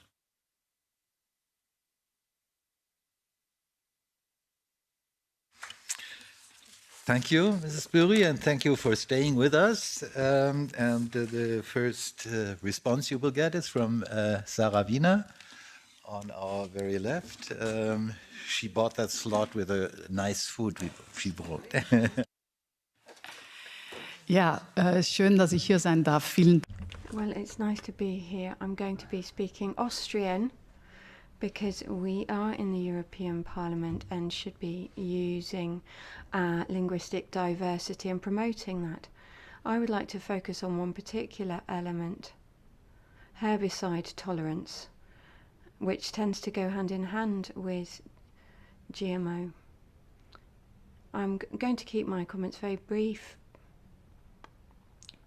but let me just say that I've been looking at who is here and who's listening in. As you know, in the European Parliament, we think this is a very important conversation. You've heard some fascinating presentations, and as far as I can tell, rather frustratingly, we don't have anyone from the conservative groupings. Am I in error there? Is there anyone from the conservative political parties? No, no one. And so I'm not sure whether industry, having dialed in, is seeking to learn, or whether you're just trying to work out how you can counter our arguments, although it is good to see you online all the same. Now, herbicide tolerance, this is a massive issue. The European Institute carried out an assessment of the market for new gene technologies and techniques and plant applications, and found that 17 plant applications included 9 herbicide tolerance things. So we're not focusing on creating climate resistant plants, but we're thinking about herbicide tolerant plants so as to be able to use herbicides. If you look back over the history from the various companies that were involved with GMO seeds and all the different inputs, that is where we saw billions beginning to pour into the coffers of those companies. We now have 5 major companies which account for 60% of Gopal. So we've seen a lot of herbicide resistant weeds. So I don't know whether we're going to be able to outperform nature. I don't know whether we're going to be able to come up with a technical solution. I think we're kidding ourselves, because nature always fights back. There are now weeds, super weeds.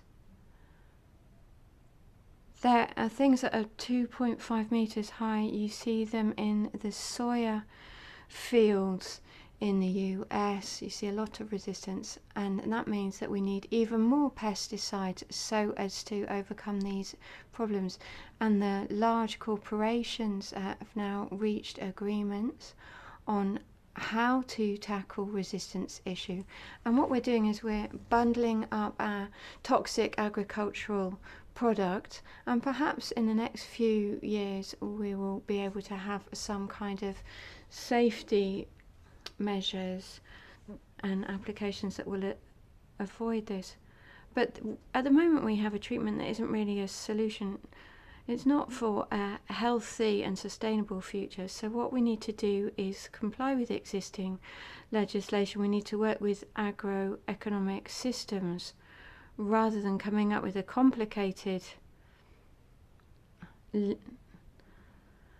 living chain where we have to look at each element in the chain and come up with a solution. One last concluding remark.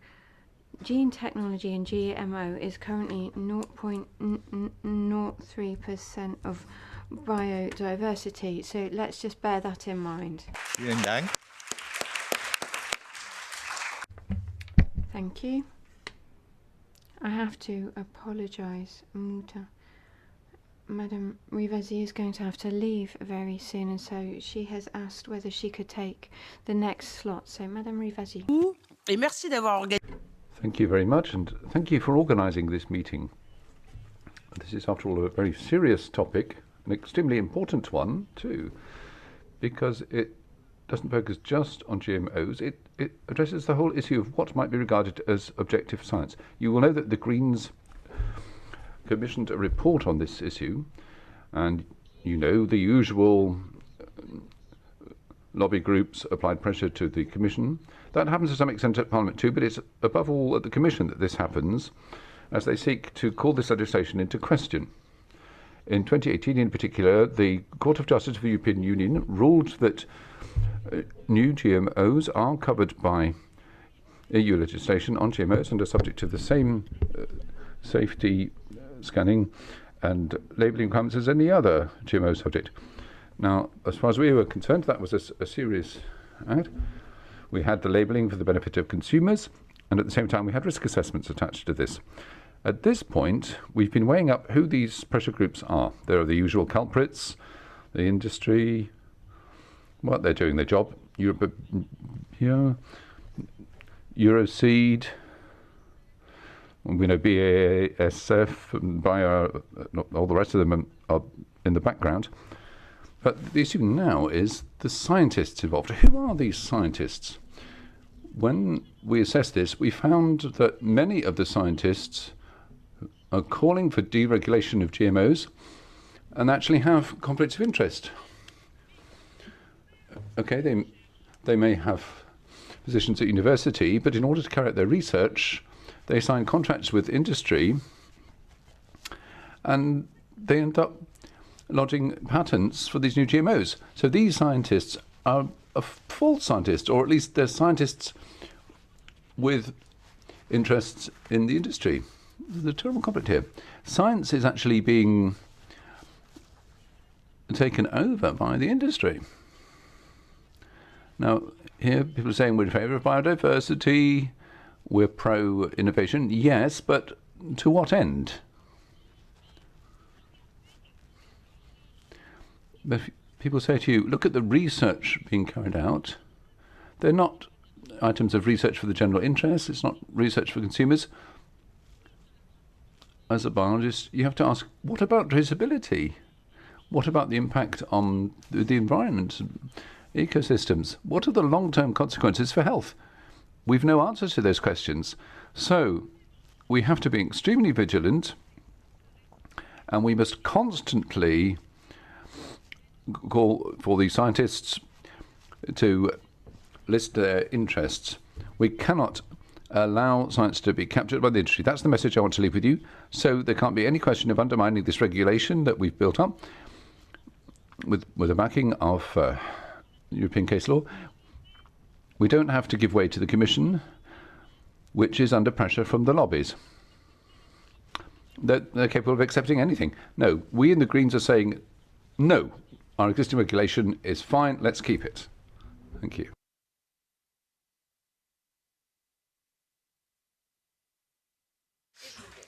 Thank you very much, Madame Rivasi. And over to Schimpf from Friends of the Earth Europe. Hello, thanks for the invitation and the opportunity to speak. Friends of the Earth Europe is the biggest grassroots environmental federation in Europe, and we work on this topic for decades, and also me, I work for it quite long. So whilst we are meeting here today, various of our colleagues, and I think ministers from nearly every country on this planet, are living in Sharm el-Sheikh to discuss at UN level on the climate COP. And also here in Europe, we experienced now with fires, with the hottest summer since the beginning of weather recording in a lot of countries. We had floods in Belgium. Pakistani people lost everything because 1/3 of the country was underwater. So climate change is happening. We have a real climate crisis. And similar things are happening on biodiversity. We lose ecosystems in a space that is unimaginable. And then we hear now from Sante, yes, we have a magic solution. We have products in the pipeline of biotech companies, of startups, of researchers that will fix all these problems. And now we had other crises, so the Fridays for Future movement is getting less media attention. But we don't have time to lose, to wait that maybe in 15 years, one of this product could deliver anything. We need to act now. And we have a solution. We heard in the morning very clearly from Dr. Gelinsky that it's too complex to rely on CRISPR-Cas, that they would deliver a plant that could cope first with a drought in early spring and then with a flood in summer to give any income for farmers. So maybe we are ready one day, but not now. But we have solutions that work. We have real food systems that work. We have agroecology practices that can deliver. They protect biodiversity. They increase soil health. We have organic farming that really is good to reduce pesticides to zero. So we have systems in place. They can adapt to extreme weather conditions. They reduce climate gas emissions. But what do we hear from the Commission? Let's hope on other technology fix that we get there. And I'm following EU legislation for quite a while, and actually what I can remember, this is the most biased thing I've ever seen on the table from the Commission. Because if you compare what Euroseeds, the lobby organization of the big biotech companies, is demanding, it's one-to-one what the Commission wants, one-to-one. They redefine the definition, what is a GMO, what is not a GMO, but what they're really keen on, they want to avoid labeling. Because as we learned in the panel before, as long as GMOs are labeled, consumers don't buy them, and retailers are very reluctant to sell them. And this is the situation now. GM food is authorized in Europe at this moment, but nobody wants to buy it, so there's a marketed consumer rejection on it. And since 2020, I can't remember, I think I took part in 5 consultations. I had 5 meetings with commissioners, more meetings with cabinets. We wrote, I don't know, 5, 6 letters signing 80 organizations, including farmers' organizations, consumers groups, and whatever, saying what we need from the Commission is keep the legislation in place. Nature needs it, citizen needs it, farmers need it. But what have you seen from the Commission? Zero. Zero. So, Mr. Brewery, my question to you, Mrs. Brewery, my question to you, can you give me one example, only one, where you have taken up any of these concerns, any of these clear demands? So 66,000 citizens called in autumn 21 to keep GMOs legislated, keep them labeled, give transparency for farmers and consumers. What was your reaction in the next consultation that you did in summer 2020? There was not even a box that you could tick that you want to keep new GMOs labeled as GMOs on the product. What you offer instead is replace a well-introduced GMO labeling scheme. You think loudly about it in your kept sacred policy options that normal people could not access, citizens could not access, to replace GMO labeling scheme with a sustainability labeling. This is so absurd that it's really hard to imagine. So if you have a plant that might deliver for a certain period a resistant to a plant pest, you want to put on the product a label that it's sustainable. Sorry, this is really outrageous. So sitting here on the panel, I lost my confidence that we would get ever anything acceptable from the Commission. So only all our hope is now in the European Parliament. We worked with the European Parliament in the past quite well when the Commission wanted to open all fields for the current GMOs, and the Parliament stopped this attempt, so now they are banned in 70 member states. We need from a Parliament, from all committees, a strong message. GMOs will be kept labeled as GMOs on the final product. This is what farmers need, and this is what consumers need, and this is what also the environment needs, because we don't know, we are not gambling with nature on plants that are so new that they got a Nobel Prize award for it 2 years ago, and you believe scientists or some EFSA myths that they are as safe as conventional. This is irresponsible, and we really want to hear from MEPs now that you stand up, that we keep the labeling scheme, because from the Commission, after 2 years, I don't know how many months I spent with meetings, shared reports about climate, about pesticide reduction, and all is dismissed for 2.5 years. Okay. So this is what we need from the Parliament. Thank you. And you.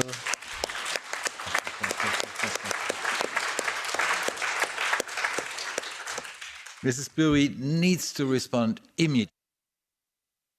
Okay, thank you, Benny, for not having me frustrated there.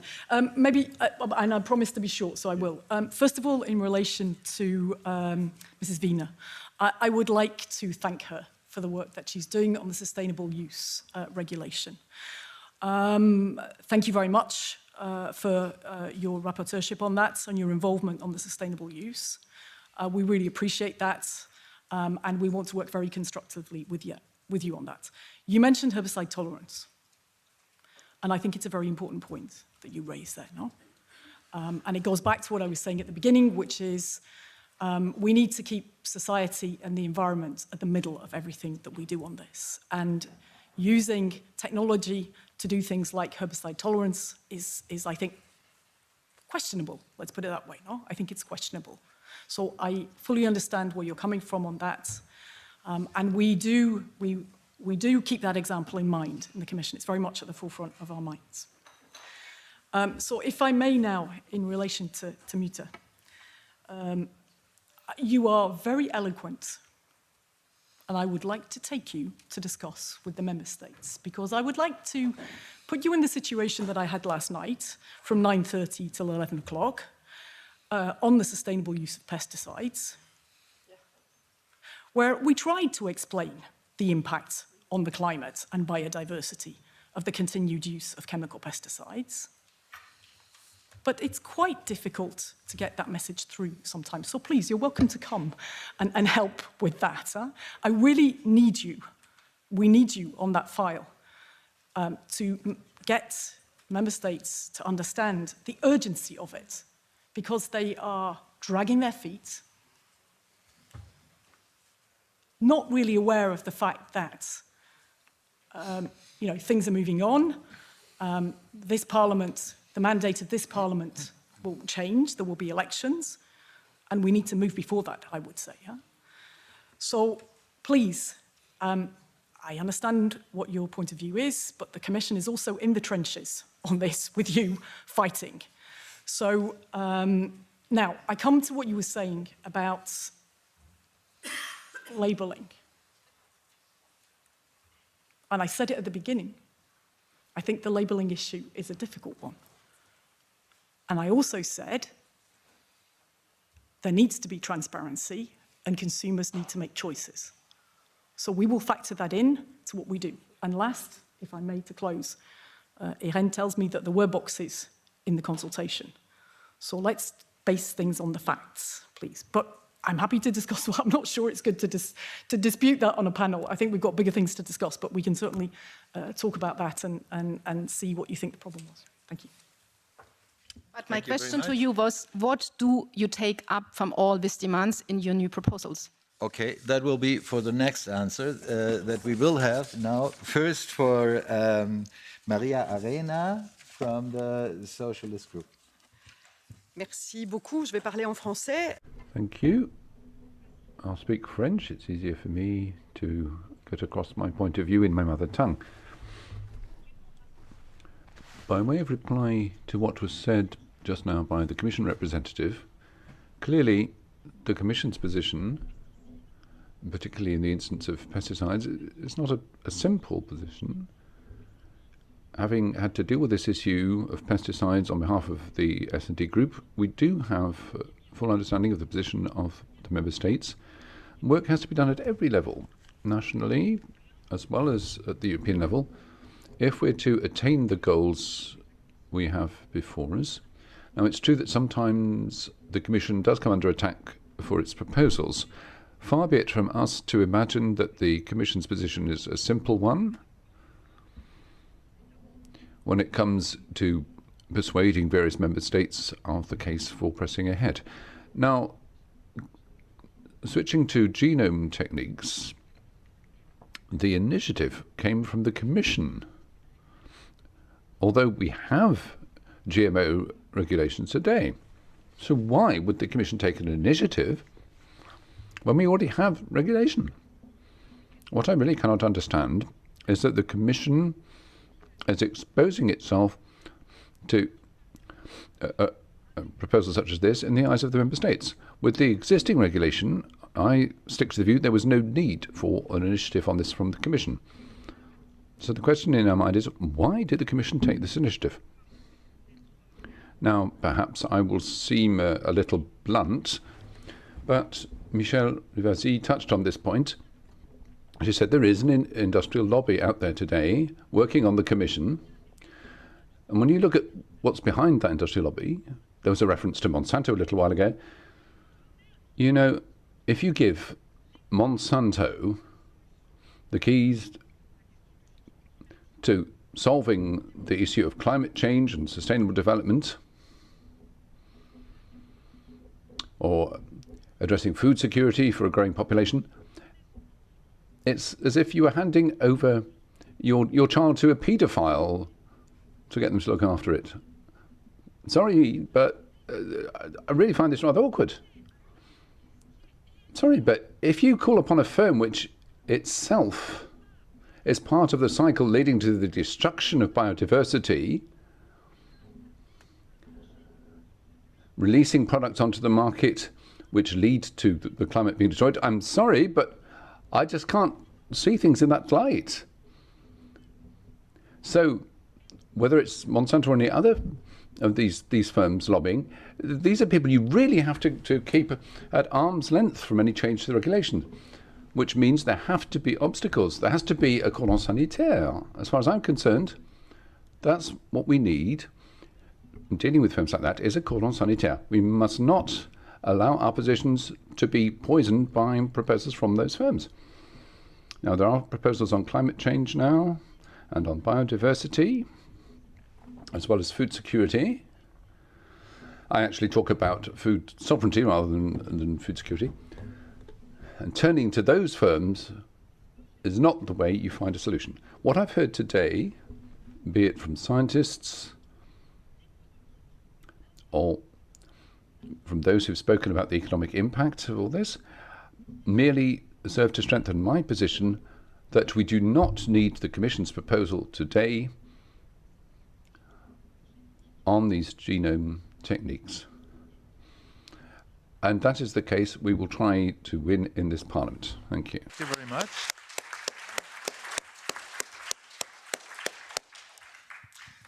Aina Bartmann next to me is representing the Norwegian GMO group, and the particularity about it is that this is not just the ones who are against GMOs, but there is a consensus well beyond this, and we'll hear from Norway how you are dealing with the challenges we are discussing today. Thank you. Thank you, and thank you for inviting us. The Nordic countries have a long history of close collaboration, including farming and local food traditions. And in the new Nordic Food Manifesto that was published in 2004, the first goal is to express the purity, the freshness, the simplicity, and the ethics we want to associate with our region. How does GMO fit into this vision? According to several surveys, the majority of Nordic citizens are very critical and want all GMOs to be regulated. And since 2019, many organizations from civil society have worked together in what we call the Nordic GMO Network. We are different organizations with different opinions on the possible benefits of future GMOs. But we all support the ruling by the European Court Justice in 2018. All GMOs, including gene-edited organisms, must be risk-assessed and monitored. And if a GMO is approved, it must be traceable and labeled. And this is our minimum demand and must be cornerstones in any future legislation. The Nordic GMO Network also underlines that future regulation must take into account the rapid development within gene technology. Gene drives is one example of reckless use of GMOs, but gene editing direct in the field, like with the RNAi spray, and other examples of gene modification outside the laboratories shows that we need a wide definition of GMOs and that they must be risk assessed case by case. And with cheaper and more accessible methods for gene modification, the scope of use and the pace of released GMOs will in itself represent a new type of risk that we have not seen before. And the ECG ruling allows us to balance the need for research and innovation and the need to keep a high level of protection for health and environment. And only by regulating GMOs are we able to say yes to the products we want, if we want any. For instance, products that could contribute to sustainable development, and no to the products we do not want. And coming from Norway, where sustainability is a key requirement in our Gene Technology Act, it is very important for me to say sustainability can never be reduced to a question about single traits in a plant or an animal. Sustainability is about environmental, economic, and social justice in a global perspective. We need fundamental changes in our food systems if we're going to achieve food sovereignty, protect biodiversity, and stop climate change. Thank you.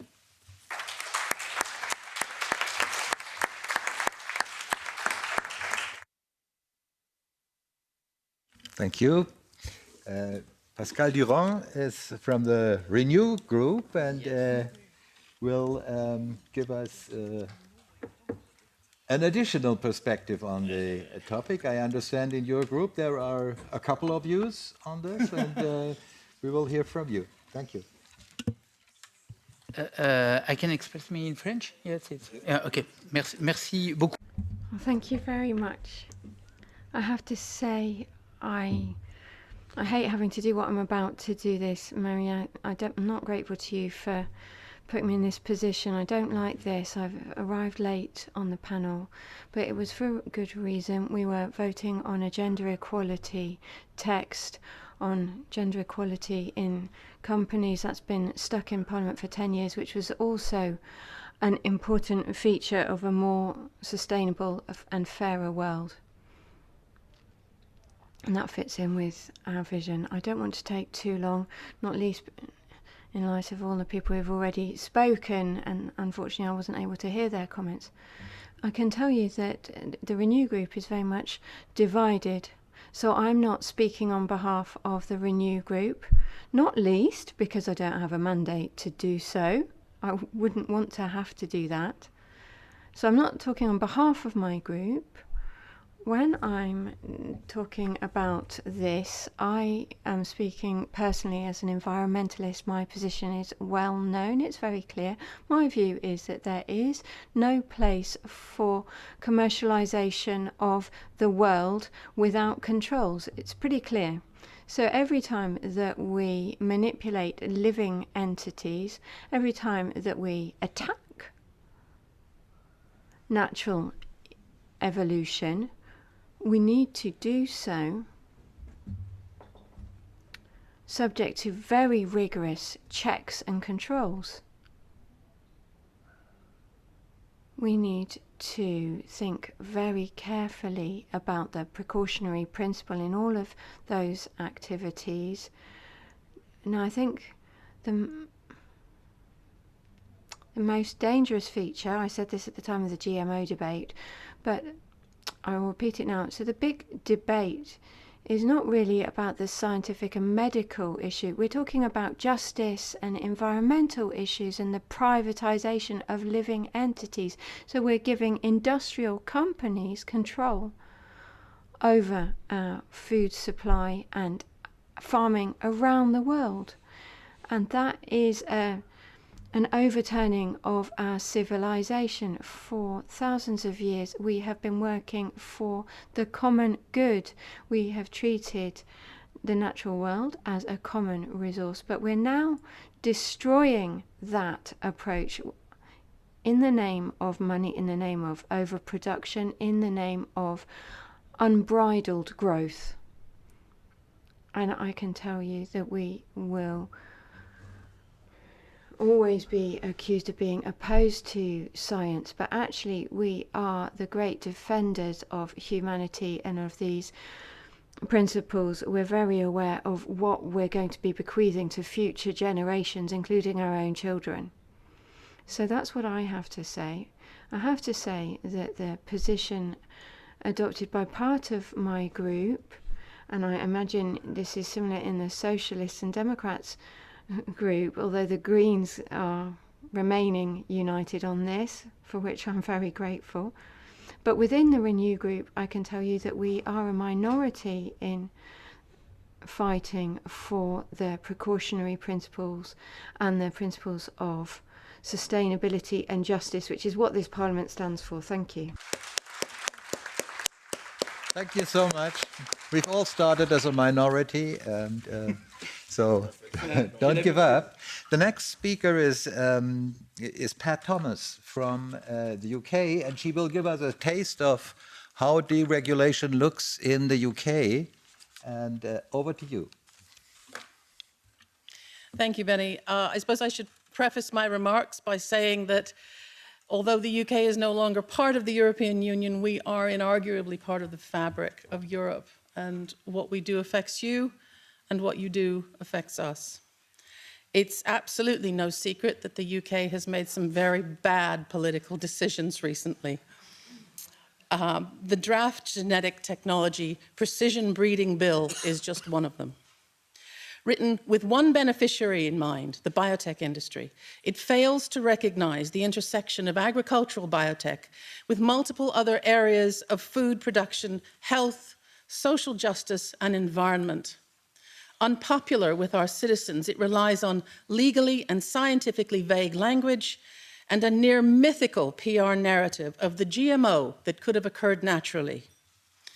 It quietly deregulates not just these mythical GMOs, but most types of GMOs. And it's dangerous because, like all bad political decisions, it is the product of short-term thinking, disdain for citizen views, and a failure to understand the consequences of its central proposition.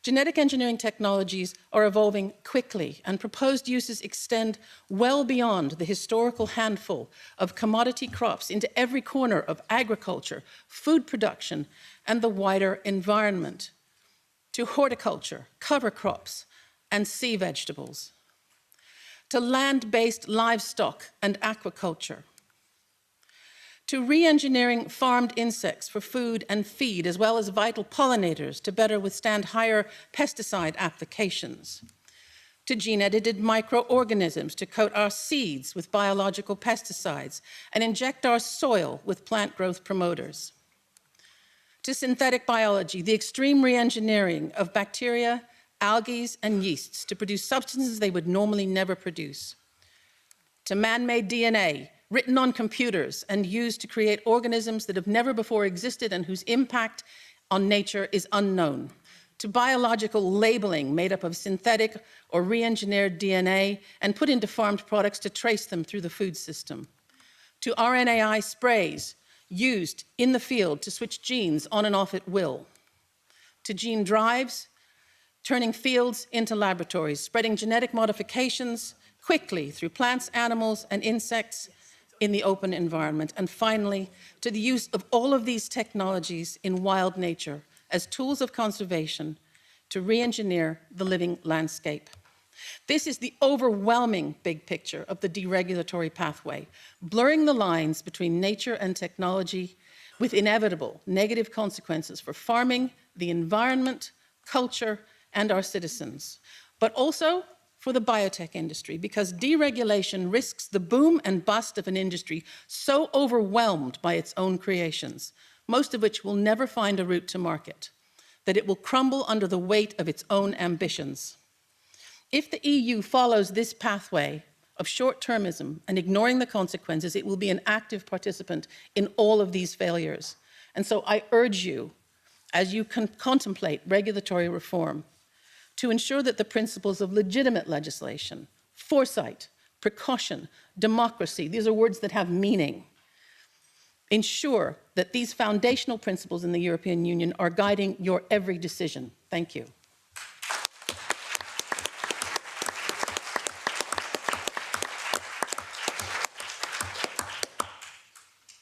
Let's move on to Benoît. D'abord, merci beaucoup de... First of all, thank you very much for organising this event and inviting me to give my views here. Thank you for proposing this exchange of views.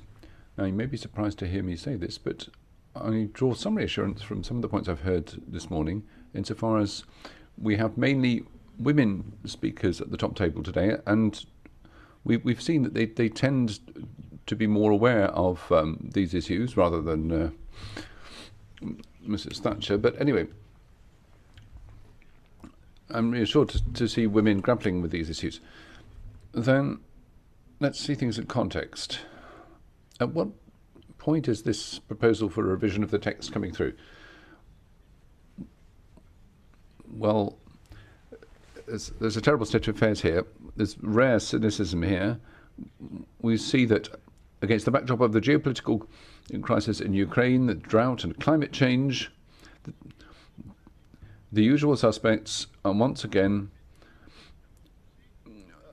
asking us to go further on loosening up REACH. They want us to loosen up regulation here. They're using that geopolitical context to get GMO regulation to change. I think that's absolutely cynical and indecent. Einstein said, you can't solve with the people who've caused the problems. If we have this problem, the collapse of biodiversity, food security and climate change, it's precisely because of the techniques, methods and line of thinking of these people who are asking us to change the regulation today. Einstein said it's not with the people who cause the problems that you can find the solutions. So I echo what my colleague has said, absolutely. Our starting point has to be the leave those people behind in the 20th century. If we're going to think about new regulation, if we need it at all, do we actually need anything new? Now, Madam, you seem to be keen on transparency, biodiversity, climate and health. So are we. And let me give you my background. I'm a peasant farmer, Madam, and I can assure you that all the topics that you seem concerned about, having transparency, food quality and safety, etc., all these are issues that small farmers have been working on for ages, and they have an answer to this problem, and that is not GMOs. We have ecotypes that can give us genetic independence for our small farmers. You worry about farmers' incomes. Well, these are the practices that mean that because they no longer depend on seeds from the big seed firms, they're actually able to turn a profit again on their farms. So it's a black and white vision here. Breaking out of this vicious circle of these people who've been holding the reins for all too long, we're avoiding allowing them to put forward solutions to us any longer.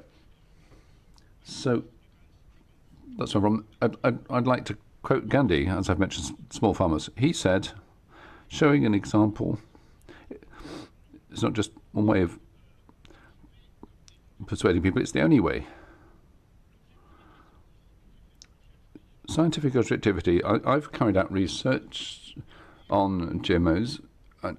I know that the people involved here, they don't have an overall approach. They don't have any long-term or holistic vision. All they're interested in is turning a quick profit. Now, as an MP, you have to uphold the common interest. You have to ensure we have public policies geared towards the general good. And I want to assure you that the proposals here would rush us to the end of the process. No, let's work towards our goals rather than theirs. On the 14th of December, I'm going to be attending the court case in Dijon of farmers who've had proceedings opened against them for involuntarily using patented seed. Please join me.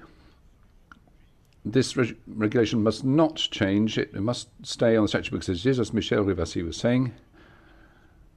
We need a long-term overall vision. Thank you for your kind attention.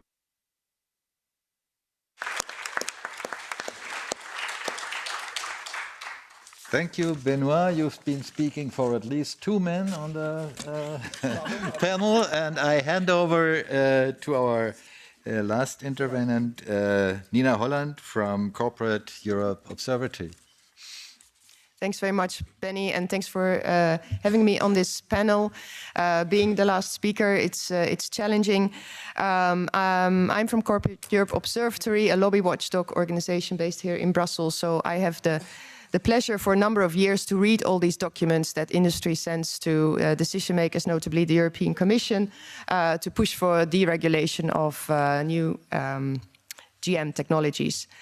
And let's be very clear. I think it's been very clear from the different speakers. This is a case of undoing environmental and food safety regulation. This is a deregulation proposal that does not serve the European Green Deal or any food safety purpose. It's clear who will benefit. Bayer and Syngenta alone combined already dominate 40% of the commercial seed market, and deregulation in combination with patents will only increase this market domination and will only increase the problematic effect that they will basically decide what farmers can grow and what breeders can breed. And it's one really big mistake that the European Commission is making by not taking that into account, not factoring that in.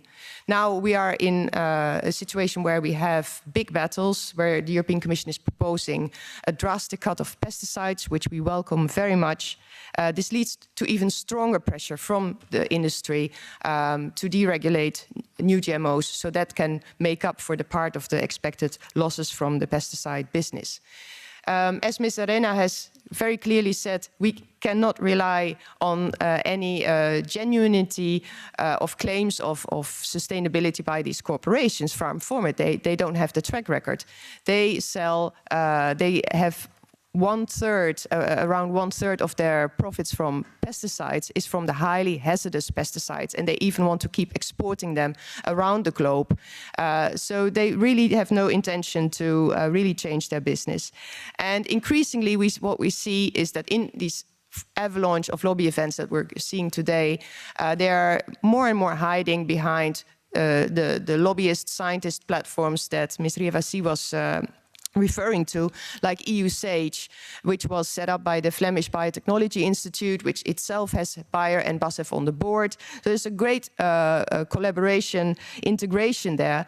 You also have the European Plant Science Organization that organizes these meetings with officials from like-minded ministries, trying to already create a critical mass in order to prepare for a deregulation. And as a result, the process seems to be really captured by these interests. Some of the biggest flaws that I would like to stress again, part have already been mentioned, is the biased nature of consultation. The one done for the study where the Commission did a targeted stakeholder consultation, around 70% was industry lobby groups. The targeted stakeholder consultation this summer, we didn't even get a breakdown of like how much industry and how much other interests were consulted. So we don't know. The scenarios that the Commission is considering were only disclosed to these targeted stakeholders and not in public. As I said, patents were ignored. Unverifiable claims of benefits are still used as a motivation, as a basis for this deregulation. And in one of the lobby documents, I saw that DG Agriculture advised industry that they should play more of a key role in communicating the benefits of these technologies to the larger public, because that, public acceptance is really important. So I don't see how this can lead to a proposal that serves the public interest or that serves the interest of the planet as a whole. I don't see how this impact assessment on this basis can ever get approved. And instead, I fully agree with what has been said about the cordon sanitaire. We need a toxic-free politics, just like we need a fossil-free politics. And we need to be more clear on that. Like, there's really no more reason to keep listening to these companies and look at these companies for solutions.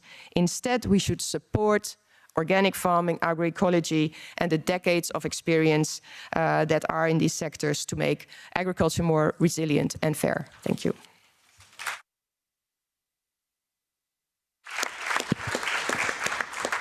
Thank you very much. I wonder if the interpreters were so generous to give Claire 2 more minutes to respond and give me 1 minute to conclude. Is that okay? 2? Okay, thank you. Go ahead, you have 2 minutes. Okay, thank you, Benny, for intervening on my behalf. Okay, first of all, just a couple of facts. I want to recall, because you reminded me it's probably important too, that what we're talking about here is an initiative that would cover plants and no more than plants. I mean, I agree, the UK, let's not go there, no? Secondly, it's not deregulation, please. I mean, no, sorry, it's not deregulation. Let's be fair. I mean, let's be fair. And thirdly, I'm sorry, some unfair things have been said about what we've done in the consultation. I mean, you talked about not giving a breakdown on the responses. There was a pie chart which said who fell into what category. But anyway, okay, those are the facts. On the spirit of what has been said, and blimey, I would come here every day, the level of oratory is much better than any of the other meetings that I have to go to. So at least it was very interesting to listen to what you had to say. 2 things. Sustainability. I could not agree more that it's not just about a trait in a particular plant or seed. It's about much more than that. Huh? And finally, diversity. Let's not forget about diversity, please. Huh? Thank you. Thank you also for the briefness. And let me just conclude with, I feel the dispute has just about started. And I'm looking forward to meeting you all again, probably mid next year for the 10th GMO-Free Europe conference, hopefully here again. And I thank you all for joining us. I think it was a really fruitful debate, and I very much thank the interpreters for the 2 minutes you have donated to us despite being on strike.